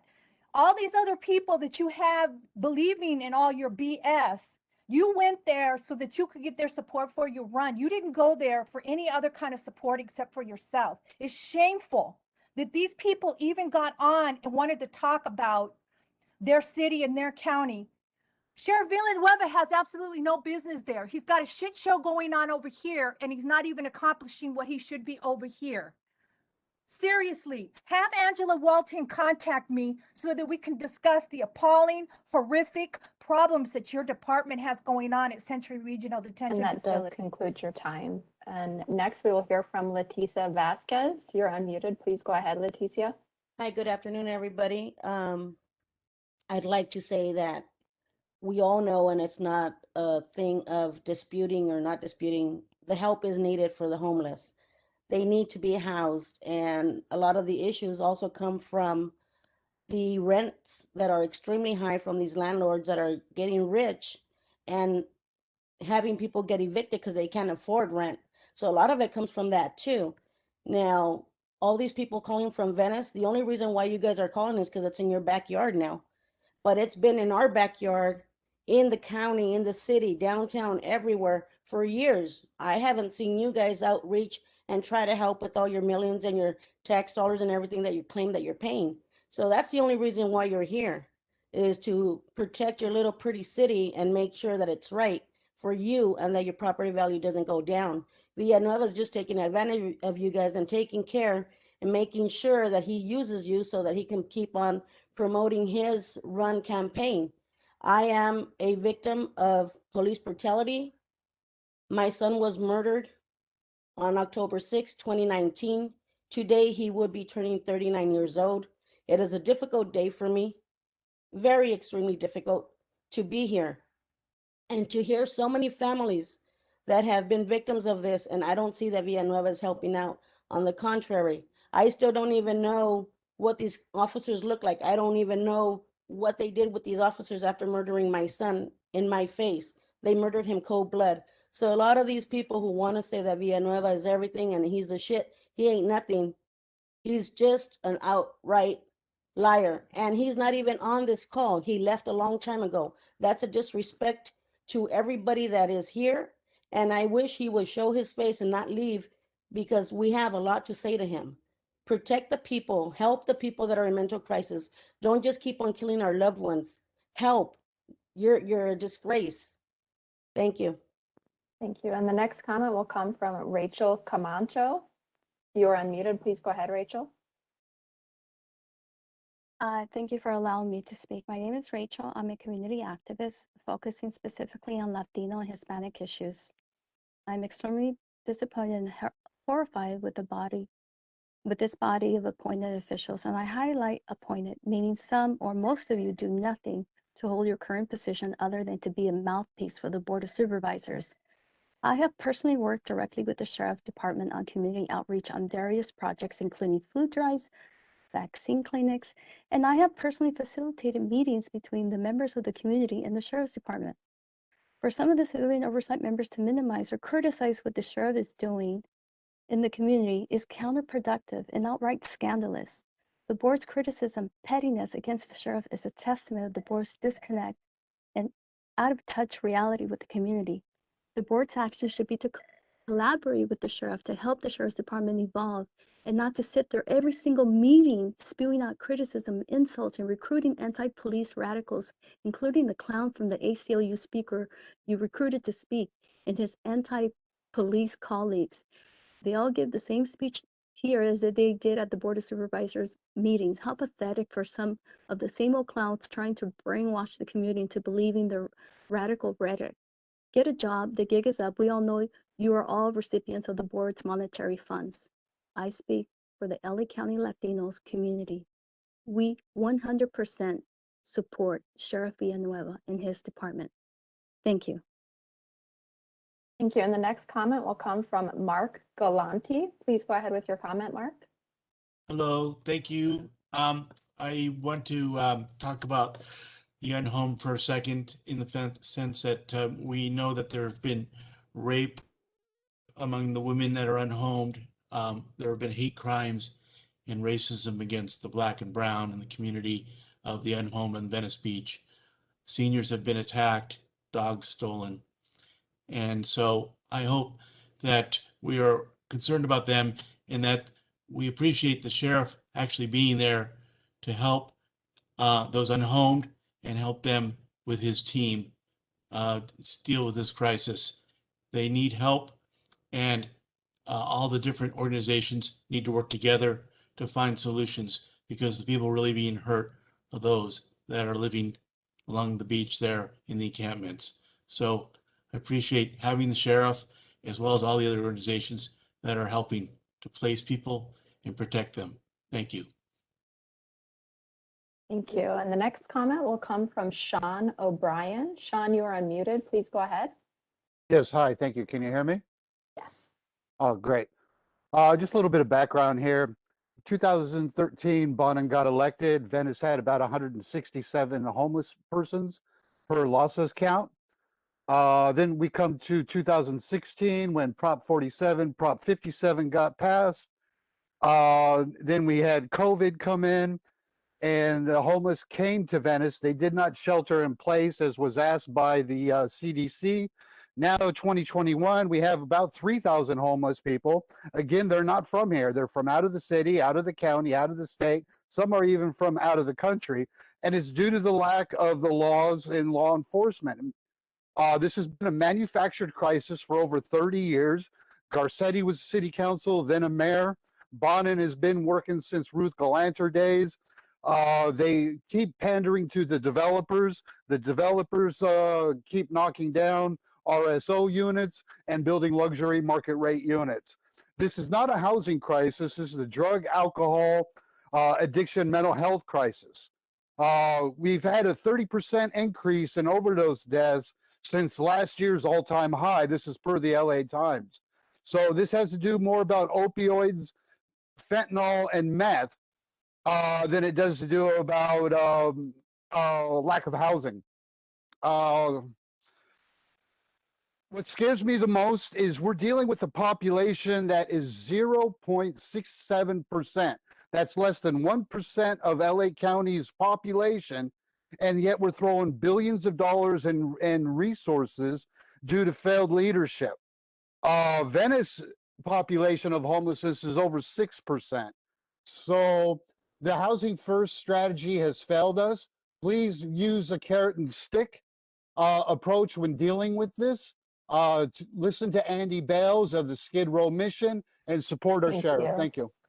Thank you. And the next comment will come from Q Jean-Marie. Pastor Q, you're unmuted. Please go ahead.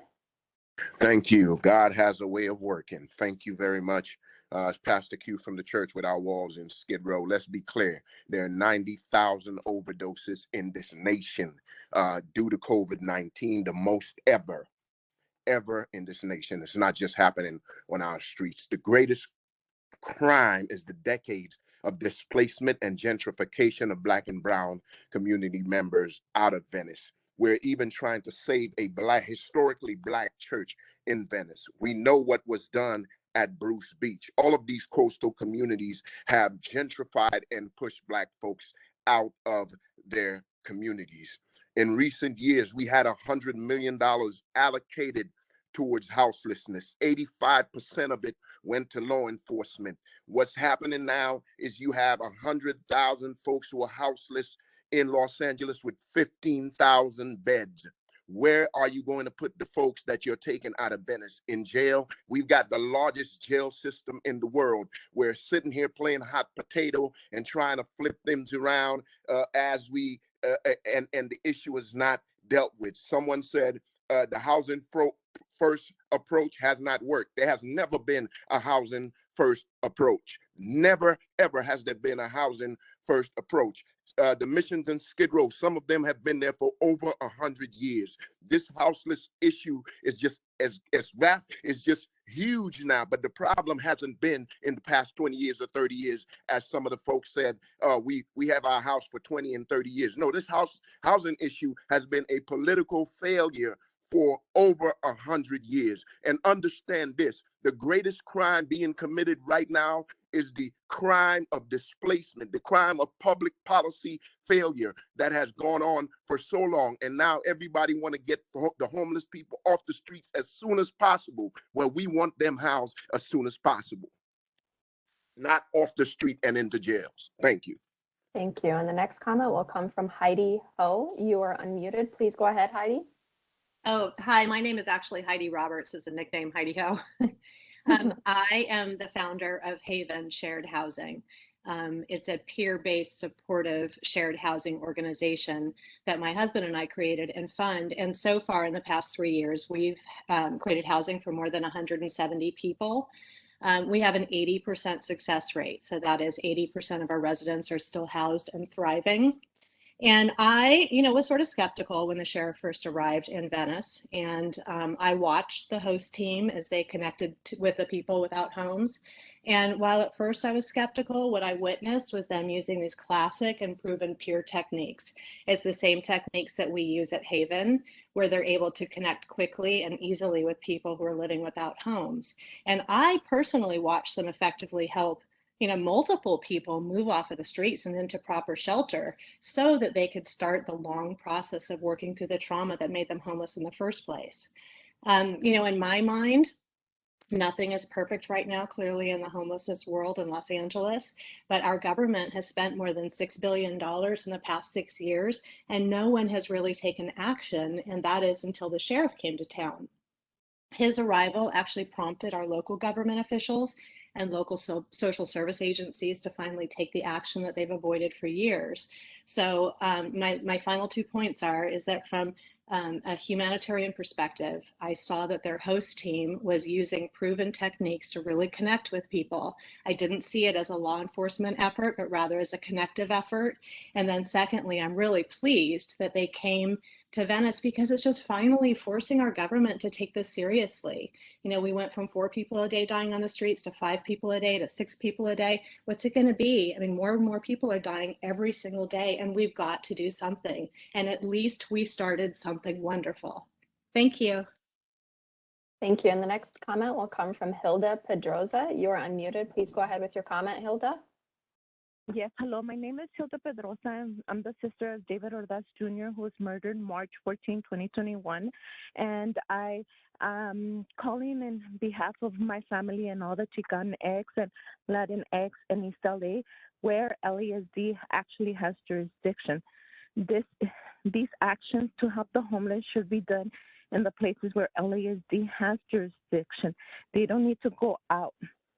There are other organizations helping, and what we need is more orgs to go and help. We don't need officers with guns, with uniform, forcing our homeless out, which intimidates our homeless and in turn forces our homeless to do things that they don't really want to do. If the sheriff really wants to help our homeless, he would agree that the sheriff's budget should be minimized and fully fund Measure J. I disagree with all of these callers thanking Villanueva because I feel those resources that he's spending out in other places are being stolen from us who actually need it and are in LASD jurisdiction. Thank you. Thank you. And the last public comment will come from Minerva Garcia. You are unmuted. Please go ahead with your comment. Yes, my name is Minerva Garcia. I am here to completely refute every pro-Villanueva comment. First of all, Raquel Carmona is probably a mouthpiece for Javier Gonzalez, who's running the election campaign for Villanueva. This is all a dog and pony show, as Michelle Infante has said previously, because he wants to be reelected, and God knows he is worse than Baca. Sheriff Baca, who's in federal prison, along with his little lapdog, Tanaka. So how dare you, Raquel Carmona, say that the ACLU is wrong and is saying the same thing over and over? It's because no one is listening. Second of all, those that say that the sheriff's department is doing a good job in terms of helping the homeless, it's bullshit, and you know it. You're just another mouthpiece. There have been tons of organizations that have outreach to the homeless, trying to make things happen, trying to give them services. There are none. There are none. Trust me, because I have personal experience with trying to find social services for a friend of mine who was murdered by the police, Vanessa Marquez. There is nothing to be had when you are homeless or on the verge of being homeless, when you're poor, when you can't pay the rent. There is nothing, no supportive services. Veteran that was so prominently on the news regarding him getting services from the sheriff, being dumped at the VA. He's back on the streets. So how dare you say that they're doing a good job? They're not. It's all a dog and show for the election of his publicist, Javier Gonzalez. And lastly, I went to an action for Frederick Holder, a beautiful young Black man murdered by the sheriff's department in Norwalk like he was a dog by the 605 freeway. So how dare any of you say Villanueva's job when they have gangs, initiations? Probably Frederick Holder's murder was done for a gang initiation. They didn't have any your time. cameras. And that does conclude your time. Thank you. And Chair Rubin, that does conclude the public comment. There's 2 additional people that are now saying that they had signed up. I don't know if you want to take them or Well, I think at this point, we need a long overdue break. We will hear from them when we come back after our break. Got it. Thank you. So our break will be for 15 minutes. So we'll come back at 12:38.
Jennifer, are we starting up?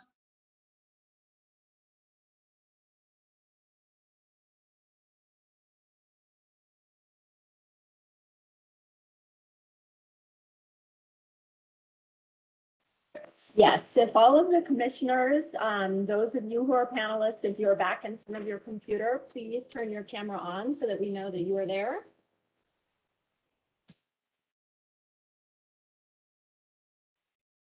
And it looks like we have at least 4 of you, so yes, please go ahead and begin. Okay, thank you so much. It's been really a long morning in terms of listening to everybody and hearing all of the comments. Unfortunately, the sheriff is no longer with us. But I understand, Jennifer, that there was one more person who had signed up to speak. If you want to take that public comment now.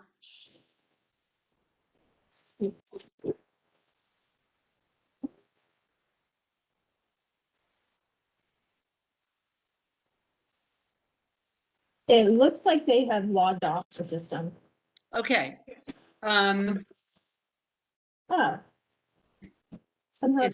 please go ahead and raise your hand, Yvette. I'm not seeing you on my list.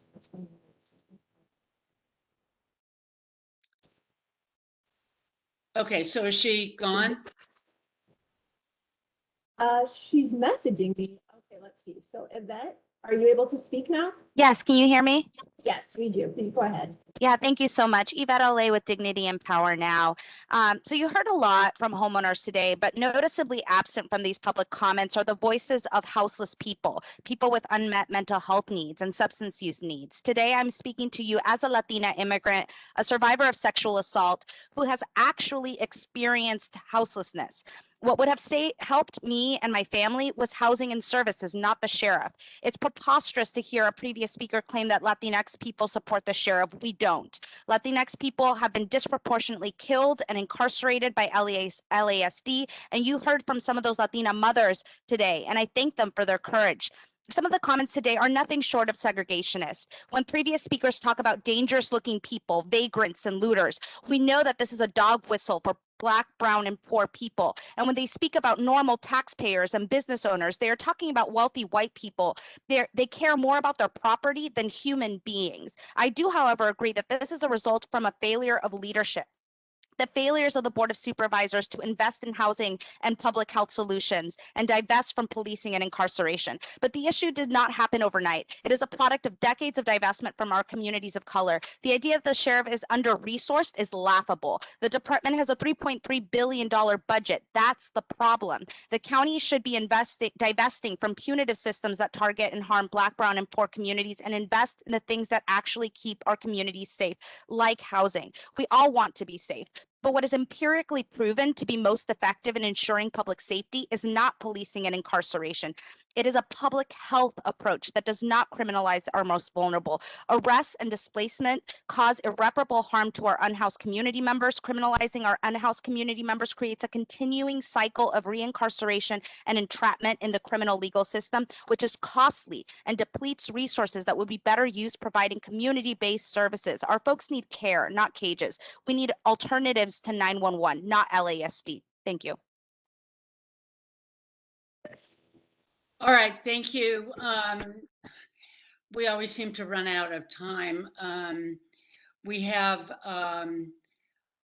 remaining agenda item 2D, report from the subpoena ad hoc committee regarding issuance of documents, appearance, and information requests. It's 12:42. I have some things I want to say in that regard, Commissioner Bonner, but did you have a question? Not a question. I just wanted to give the report as the chair pro tem of the ad hoc committee on subpoenas. Just give a very brief. If I could just let me say, give somewhat of an introduction, and then we can at least begin the conversation, which I assume will end up continuing to the next meeting. I do have a motion though, and so but I'll make it after you speak if you prefer. you, well, one of the reasons for asking the subpoena ad hoc committee to review some material and make some recommendations for possible issuance of subpoena was that has been a procedure that we have used in this commission, and that we rely on the review and recommendations of the subpoena ad hoc committee. There were a number of things that we could talk about, that we could ask for subpoenas, assisting the Inspector General in terms of a subpoena, and other material as well. So it is a broad-based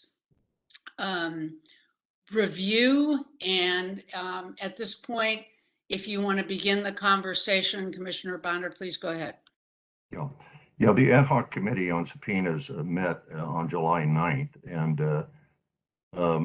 we did discuss possible subpoenas that the Civilian Oversight Commission should consider issuing.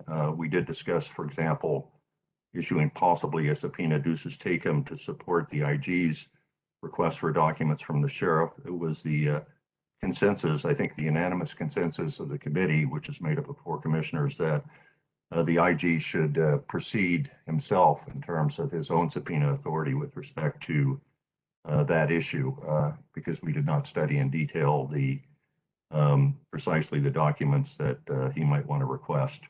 But we did come to, we unanimously agreed that we should put before the Civilian Oversight Commission the issues that are raised by the memorandum of Commissioner Kennedy, and that's the sheriff's propensity to, and I would say apparent pattern of attacking those who have oversight responsibilities over him, as is rather well outlined in the memorandum of Commissioner Kennedy.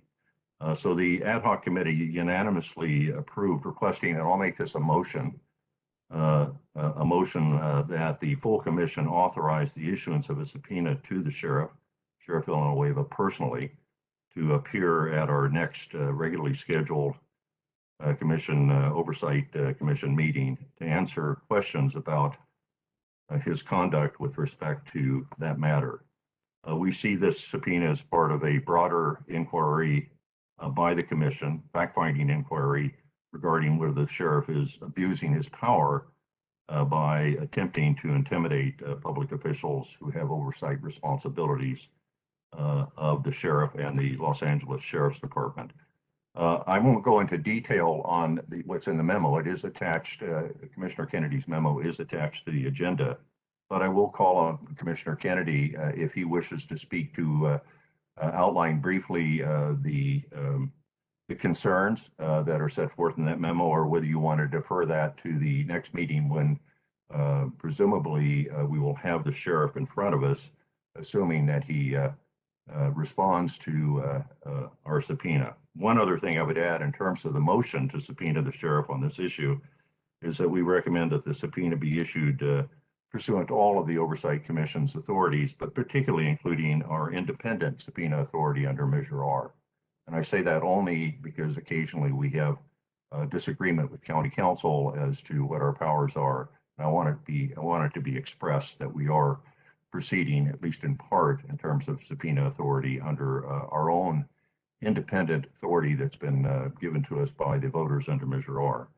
So that's the motion. I'll look for a second, but I also maybe at this point, well, Commissioner Rubin, Chair Rubin, whatever you want to do, but I would think perhaps Commissioner Kennedy might want to at least briefly comment on the memorandum that's attached to the agenda for this meeting.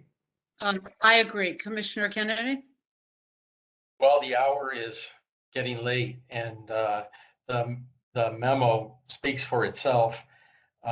Beginning in August 12th, 2019, the sheriff has been announcing investigations of various government heads who are involved in oversight or budgetary oversight, and actual oversight officials, such as our Inspector General and his staff. And it's been almost 2 years since he announced he was investigating the Inspector General for a host of alleged crimes: conspiracy, theft of government property, unauthorized computer access, theft of confidential files, and burglary. I just, it pains me to see this commission sit back while the sheriff and his staff accuse oversight officials of crimes for really just performing the function of their job, and there are no charges that are ever filed. So it's just a very unfamiliar process for me. I have been a criminal lawyer for over 30 years, and I'm just not used to law enforcement announcing ongoing investigations, which have not, I mean, I'm used to them doing it after they've arrested and charged someone, but I'm not used to it being done in this manner. And it concerns me because the effect, I think, is clear. It blunts oversight, it chills oversight, and it conveys a message that there is a price to be paid for expressing a dissenting opinion or carrying out the core mission of this commission, which is to provide meaningful oversight of the LA County Sheriff's Department. So I don't think the commission should sit back any longer. I think we should, at the very least, inquire what is happening. I am not accusing anyone of anything. I am advocating that this commission put the issue on the table, ask the hard questions, and decide whether we should refer this to an independent body to determine whether there have been offenses that have been committed. And if people want to do a deep dive, the memo contains it all. And so, I would certainly second Rob Bonner's motion. Before we take a vote, are there any commissioners who have any comments or questions? Yes, go ahead, Commissioner Giggins. Yes, thank you, Gail. I remember when we formed the subpoena committee, and I remember one of our preambles was that it would be used infrequently and with a sharp strategy and vision behind it. I will not be voting for this right now. I think it is a serious, serious issue. I'm not so sure that the answer is to have a subpoena to the sheriff to come here and have a platform where we get nowhere. I would like this commission to have a discussion, to have it agendized so that we can really talk about what has happened and invite others to join in the conversation. I think we should also, what is our vision of doing our work at this point? Being in a tit for tat with the sheriff is not beneficial. It's tiring. It's boring. It's not getting us anywhere. So I personally, and I am one of those people who is targeted as an oversight official, but I think it's premature to launch a subpoena before this body has actually discussed it as a totality. We have heard from Max over the last few years. We have, and about other things, but for us to take it on and explore what it means to our functioning, and maybe, invite the Board of Supervisors to come in and comment on how do they feel about the fact that we are not able to provide our oversight duties without intimidation, without fear of being called out, of having warrants issued, etc. So I appreciate the issue, absolutely, but I find this to be, I find it to be premature. So I just want to say I will not be voting for it at this time. Any other commissioners have comments at this point? Yes, Commissioner Chen. So, I tend to agree with both Commissioner Bonner, Kennedy, and Commissioner Giggins. I do believe that we cannot stand idly by and allow the sheriff to bully, to harass, or intimidate people who are members of the community, who are simply trying to improve the lives, the quality of life here in LA County, to ensure that people aren't being brutalized, killed with impunity, to ensure that the law is followed by people who are sworn to uphold it. And we should protect folks who are volunteering their time, volunteering their talents and resources. And so I hope the Board of Supervisors will hear what is being said here and provide some additional support to this commission, to the OIG, and to other folks who have been targeted. But so I agree with that. I also agree with Commissioner Giggins that we should have a strategy beyond simply issuing a subpoena for the appearance of the sheriff. I think, as we have seen, the sheriff is not the most forthcoming when he appears before this body. There are other people who are witnesses. There are other people who have participated in this campaign of harassment and intimidation that's outlined by Commissioner Kennedy. And there are independent bodies that I think we need to be inviting into this process. So while I will vote in support of issuing the subpoena, I think we should, after this meeting, be very strategic about when we schedule the sheriff to come before the commission, the preparation and the investigation that will go into that meeting, and the information that we have when we do have a conversation with the sheriff. So I would invite County Council to support us, the OIG, and the District Attorney, if it's, or the California Attorney General, if it's appropriate. So I will vote yes, but I think after this meeting, we really need to be working on developing a strategy for how we handle this ongoing harassment and intimidation of residents of Los Angeles County who are working in the public interest, trying to ensure that we have ethical, law-abiding sheriff's department that does not injure, kill, harass, or discriminate against people in our community. Any other commissioners have comments? But we have a few public, excuse me, a few public comments before we ultimately vote on a motion. Yes, Chair Rubin. Yes, go ahead, Mr. Commissioner Thompson. The question I have for Commissioner Bonner and Commissioner Kennedy, prior to using the subpoena power, has the sheriff simply been invited to appear before the commission and address this matter with a simple invitation? Has he denied the invitation? Anybody want to respond? Commissioner Thompson asked if... The answer, I know I heard it, but I was muted.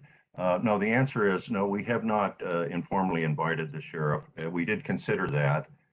And, and often we have done that as part of our protocols. But we think in this instance that we should, first of all, this is an important issue. If you're being bullied, you need to call out the bully. I mean, I really believe that profoundly. And so I don't think this is one where we invite him and we negotiate with him whether he appears or not. We want answers to some questions here, and they're not about the investigations. Let me assure Commissioner Giggins that. What we want to know is, first of all, it's unusual to publicly announce the criminal investigation of anybody.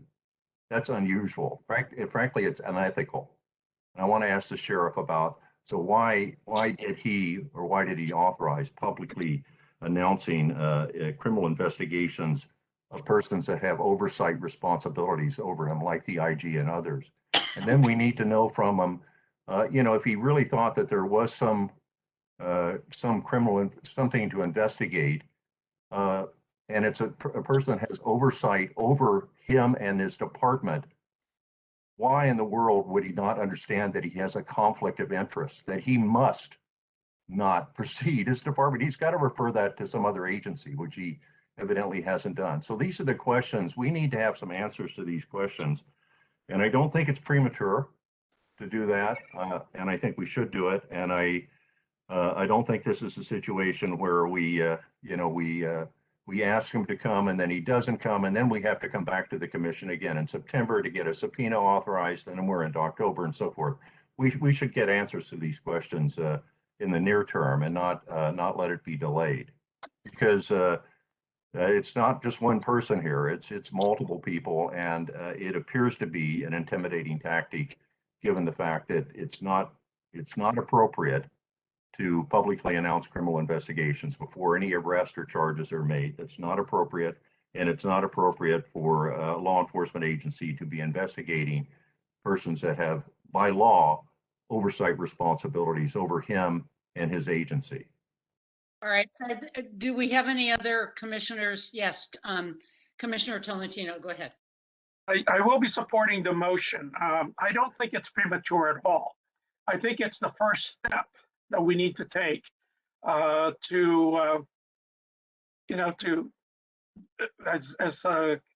Commissioner Kennedy's memo outlines, just the whole series of actions by the sheriff.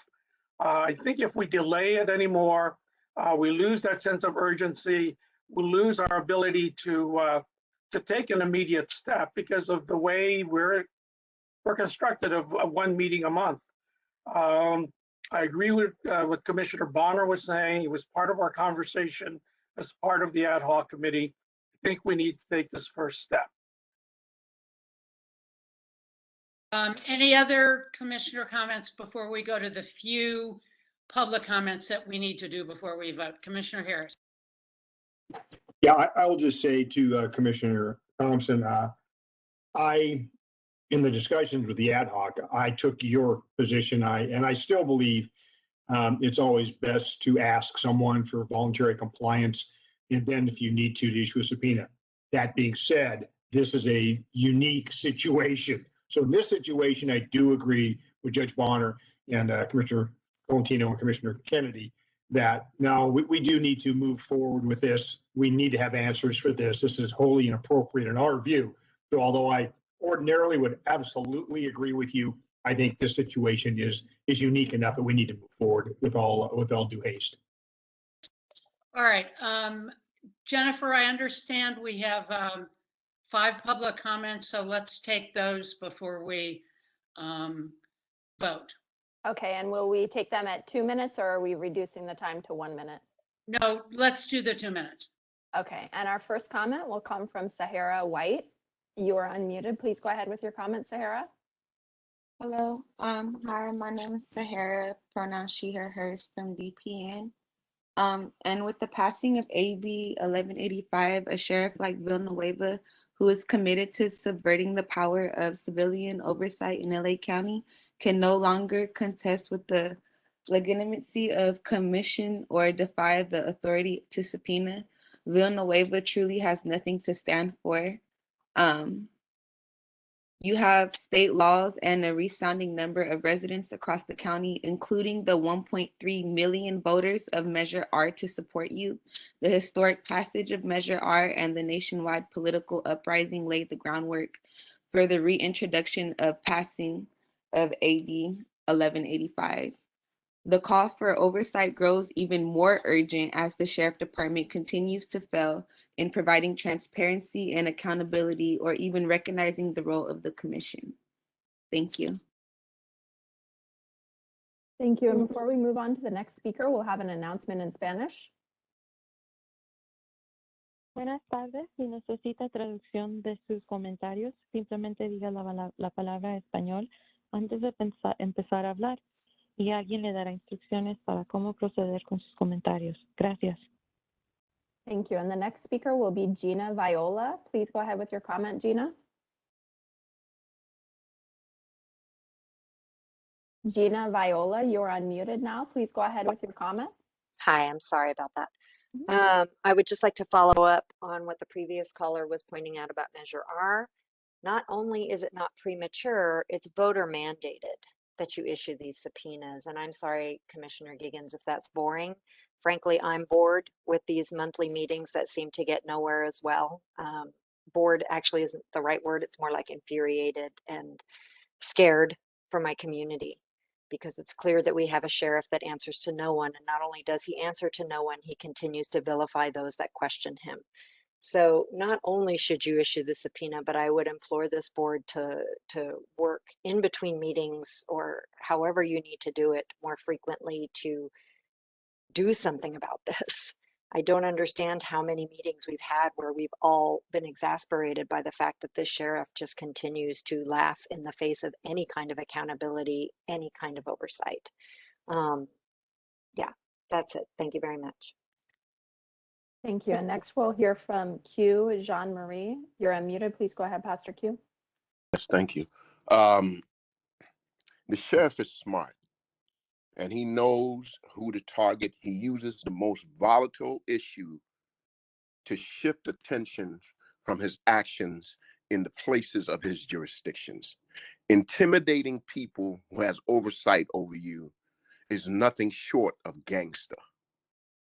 Speaking of gangster, no wonder the sheriff's department is riddled and infested with gangs, because that's a gangster mentality. The sheriff has a gangster mentality. He uses the most vulnerable people in our society for his political gain. He uses houseless people, knowing that there are only 15,000 beds in this city with 100,000 houseless people. He knows the only place you can put those people is in jail, or, as we do in this city, play musical chairs with people, give them 6 weeks housed, and then we send them back to the street and give the person 6 weeks, instead of building sustainable housing for our people. So the sheriff should know that. What he's trying to do, again, is get folks to shift from all the issues, all the atrocities that he's committed. And he's now lifting up an issue he knows that gentrifiers will care about. People who are sick of houseless people will care about. And so it's just disgusting to me that the sheriff, instead of looking for ways to really help houseless folks, he's using them as his political pawns and his political punching bags, so to speak, so that he can get reelected and get this mob mentality of folks who may not fully understand the issues or know the historical context of the issues. It's sad. Call for the subpoena. Thank you. And the next comment will come from Mary Kay Elmstead. You are unmuted. Please go ahead with your comment. Looks like they just dropped off. And Tamra Kay, you are next. Please go ahead, Tamra. Hi, can you hear me? Yes. First off, I'd like to take this opportunity to congratulate Commissioner Oshun on being nominated for chair. I think y'all made the right decision. We need people that can reflect the communities that are directly impacted. And with that said, I want to talk about family harassment. So y'all are being vigilant about the commission being harassed and intimidated by the sheriff. Can you imagine what the families are going through, and they have zero protection?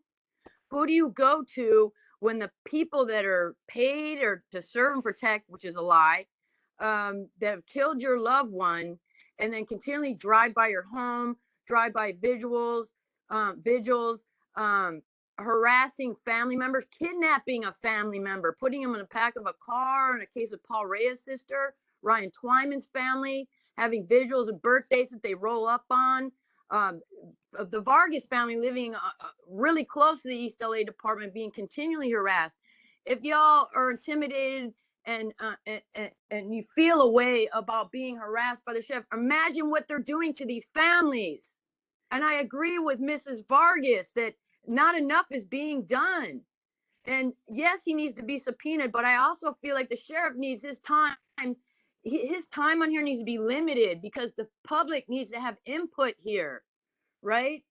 And the rhetoric also that is being displayed on here, including by some of the commissioners, I urge you to be careful because some of the rhetoric y'all are saying are in support of the sheriff, the words you're saying. Also, I want to bring up the fact that the sheriff mentioned he has been prohibited by LASA and St. Joseph that are outreach for the homeless to work with them. Did you all hear that say he was prohibited? Also, funding for Measure J. The community, we voted on Measure J, and those are the funding for our services we need. The next comment will come from Felipe Findley. Felipe, you're unmuted. Please go ahead. Felipe Finley, you are unmuted. Sorry. Please go ahead with your comment. Sorry about that. I know I was getting a second time to speak. Yeah, I echo all the comments that have been made by the speaker right before. Me, thank you for that. Yeah, we need to get money away from these damn sheriffs. Subpoena this dude. You know, the families who've been impacted by these sheriffs. Again, just want to send a love out there, and we're going to continue this fight outside of this damn commission. Some of these commissioners should really be ashamed of themselves. Patty Giggins, who earlier was talking about we need a village, but was really just talking about we need more collaboration with the sheriffs. Xavier Thompson, you said that the sheriffs were invading the territory of the LAPD, not the territory of the people. And so you're sort of implying that the police are the ones who control these areas as opposed to the people who should be. So, you know, just want to put that out there. Thanks, y'all. I'm done. Thank you. And our last public comment on this item will come from Andres Kwan. Andres, you're unmuted. Please go ahead. Andres Kwan, ACLU. As I shared earlier, Villanueva has further descended into Trumpism since the LA County Democratic Party resolution. And he's trying to rebuild his winning coalition for re-election, going on all the outright media, on the daily, attacking anyone who dare hold him accountable, even putting up paid ads against the ACLU. I mean, seriously? In the same vein, Villanueva has been harassing and threatening county stakeholders with the mandate by law to provide oversight in a pattern of conduct that highly likely rises to the level of extortion. I mean, harassing former CEO Sachi Hamai so much so that the county had to settle for 1.5 million of our taxpayer resources, providing her with private security, attacking Supervisor Solis with racist, sexist slurs, and suggesting the all-women board should be taken to the shed and beaten. Just like Trump, when you think you hit rock bottom, the bottom falls out. And just recently, he doxed members of this very commission, calling out individual commissioners over the way they live and how much their houses cost.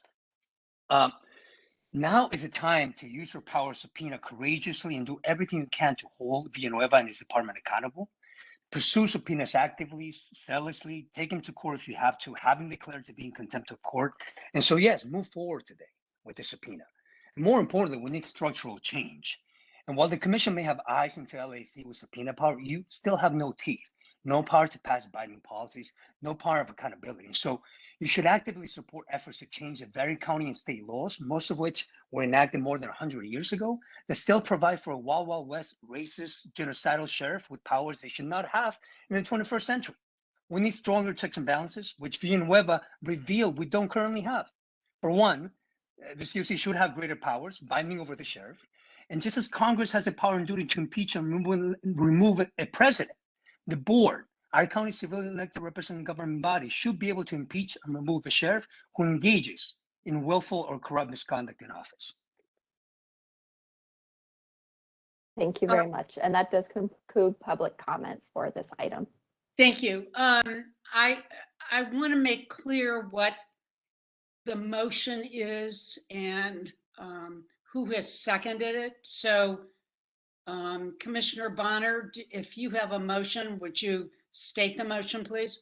Yes, it was seconded by Commissioner Kennedy, but I made the motion, and the motion is that the full commission authorize the issuance of a subpoena to the Sheriff Villanueva personally appear at the next regular meeting of the Civilian Oversight Commission to answer questions that are raised by the memorandum of Commissioner Kennedy. And we further recommend that the subpoena be issued pursuant to all of the Oversight Commission's subpoena authority, but specifically our independent authority under Measure R. So that's my motion. And that's been seconded by, I believe, by Commissioner Kennedy. I would like to offer an amendment which relates to the issue that was raised by Commissioner Giggins. I believe that we should authorize the issuance of a subpoena. I have a concern that the subpoena not be for the next meeting until there is a review as to how that wasn't, how we would next proceed. I mean, to issue a subpoena for the sheriff to appear at the next meeting without, as Commissioner Giggins has said, without a strategy for going forward, I don't think is terribly worthwhile at this point. So I don't know if you're willing to accept this friendly amendment, Commissioner Bonner. No, I'm not. I think we should go forward now. And I don't, by the way, we do have a strategy. It's to ask the sheriff some questions that are raised by Commissioner Kennedy's memo. And I'm certainly prepared to do that right now if you want me to. I mean, if he were here, and I think Commissioner Kennedy could be. I think we know that the strategy, if you will, is we need to get answers as to whether his motivations were to intimidate people that have oversight responsibilities and why he went about this in the way he did, which was, it's totally inappropriate. And we need to ask him questions about that. So that would be the strategy. But if you think and frankly, with the Brown Act, I don't even know how we come up with a strategy other than discuss what it should be right now. But I've outlined a strategy for you that I think the commission should take, and then not all commissioners have to ask about this, but I know that Commissioner Kennedy and I will be prepared to put some questions to the sheriff, and hopefully there will be some other members of the commission that will want to do likewise. All right. Are there any other commissioners who want to address any issues further before we take a vote? All right. In that case, Sorry, I do have a comment. I would also just, I don't know that this needs to be a part of the motion, but I think perhaps it's implied. So Commissioner Bonner and Commissioner Kennedy, perhaps you can let me know if it isn't.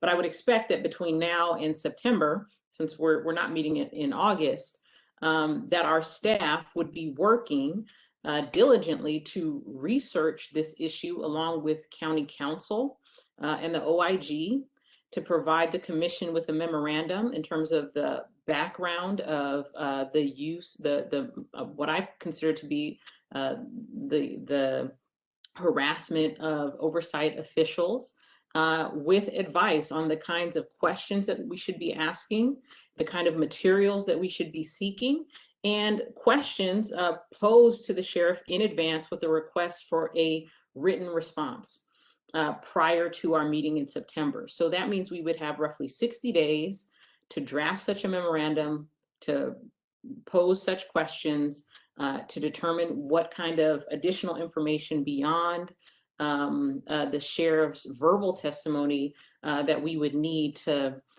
really investigate what is happening and to make recommendations as to independent investigations. So that would be a way, I think, to address the concerns that have been raised by Commissioner Giggins as well as Commissioner Rubin. And I think that that's a way that we can be informed going into the next meeting rather than simply responding to the statements that the sheriff may make, which may be incorrect, uncorroborated, and we won't have the evidence to refute it at the moment during the meeting. No, I certainly agree with I don't think this needs to be in the motion, because anytime we subpoena an individual, the staff's job is to prepare the commission to be able to ask intelligent questions and to give some thoughts as to how that should be organized. And that's generally through the chair and the vice chair. So I would expect that to happen.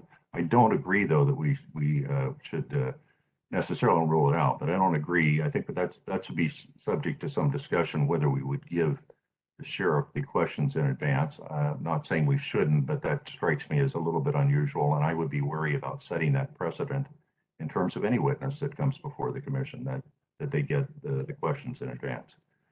By the way, the sheriff's already responded to the memo, at about 8:58 this morning. If you want to see his response to Commissioner Kennedy's memo, he has. Oh, I saw it.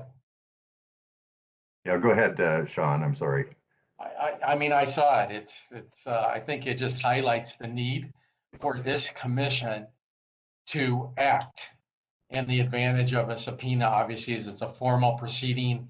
There can be sworn testimony if necessary. And I completely respect my colleagues' comments about the need for a strategy. That's why I wrote a memo almost 2 months ago, going through point by point every instance that just me, a person without access to all the documents, could identify.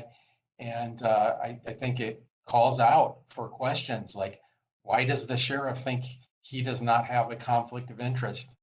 Why does the sheriff think appointing the undersheriff to conduct the investigation is an appropriate resolution of the conflict of interest? Does the sheriff similarly announce criminal investigations of deputies before an arrest? I think the answer to that is no. And finally, what unit of the LA Sheriff's Department is conducting the investigations of officials who are performing oversight? Because I'm not aware of it, and that which is in the press raises enormous concerns about who is doing it. Commissioner can I just Harris, ask excuse me just a minute. Commissioner Harris, did you have your hand up? Anybody else have any comments or questions before we take a vote? Yes, Commissioner Ochin.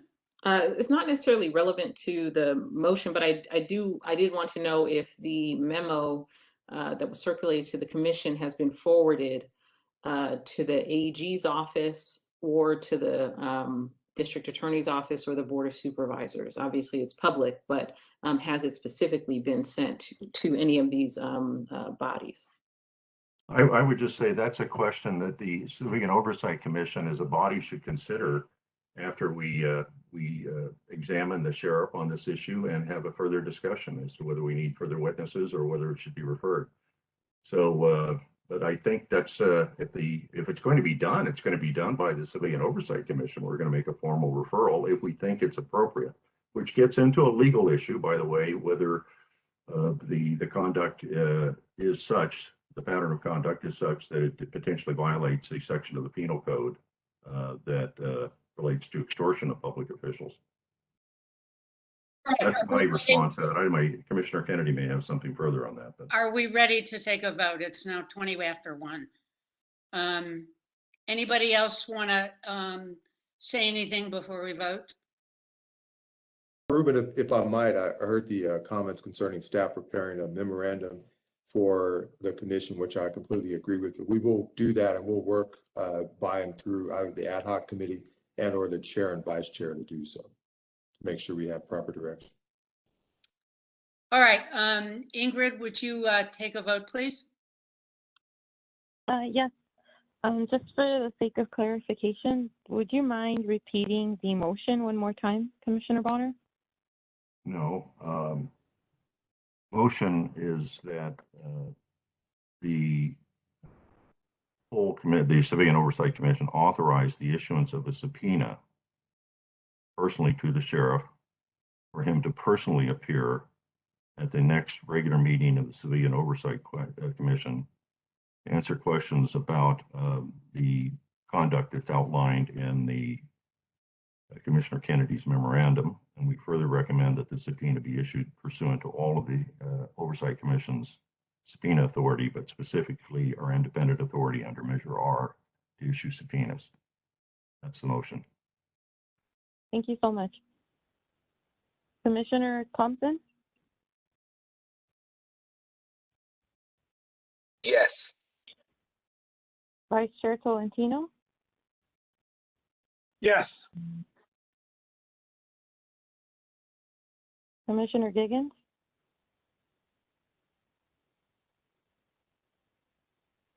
You're muted, Patty. I will maintain my no on the basis of process and principle. And at the same time, I look forward to tackling the issue of retaliation, resistance to oversight. Thank you. Commissioner Kennedy, Yes. Commissioner Bonner, Yes. Commissioner Harris, Yes. Chair Rubin, Yes. and Commissioner Ochin. Yes. Thank you. With the majority vote, motion carries. All right, thank you. It is now almost 1:30. We don't have any additional time left in order to have ad hoc committee reports, hear from the Inspector General, hear from the Executive Director on his report. So at this point, I will adjourn the meeting and look forward to hearing when our next meeting is sometime in September. And I know that the Executive Director will figure that one out. So thank you all and enjoy the rest of the day. Bye-bye. Thank you.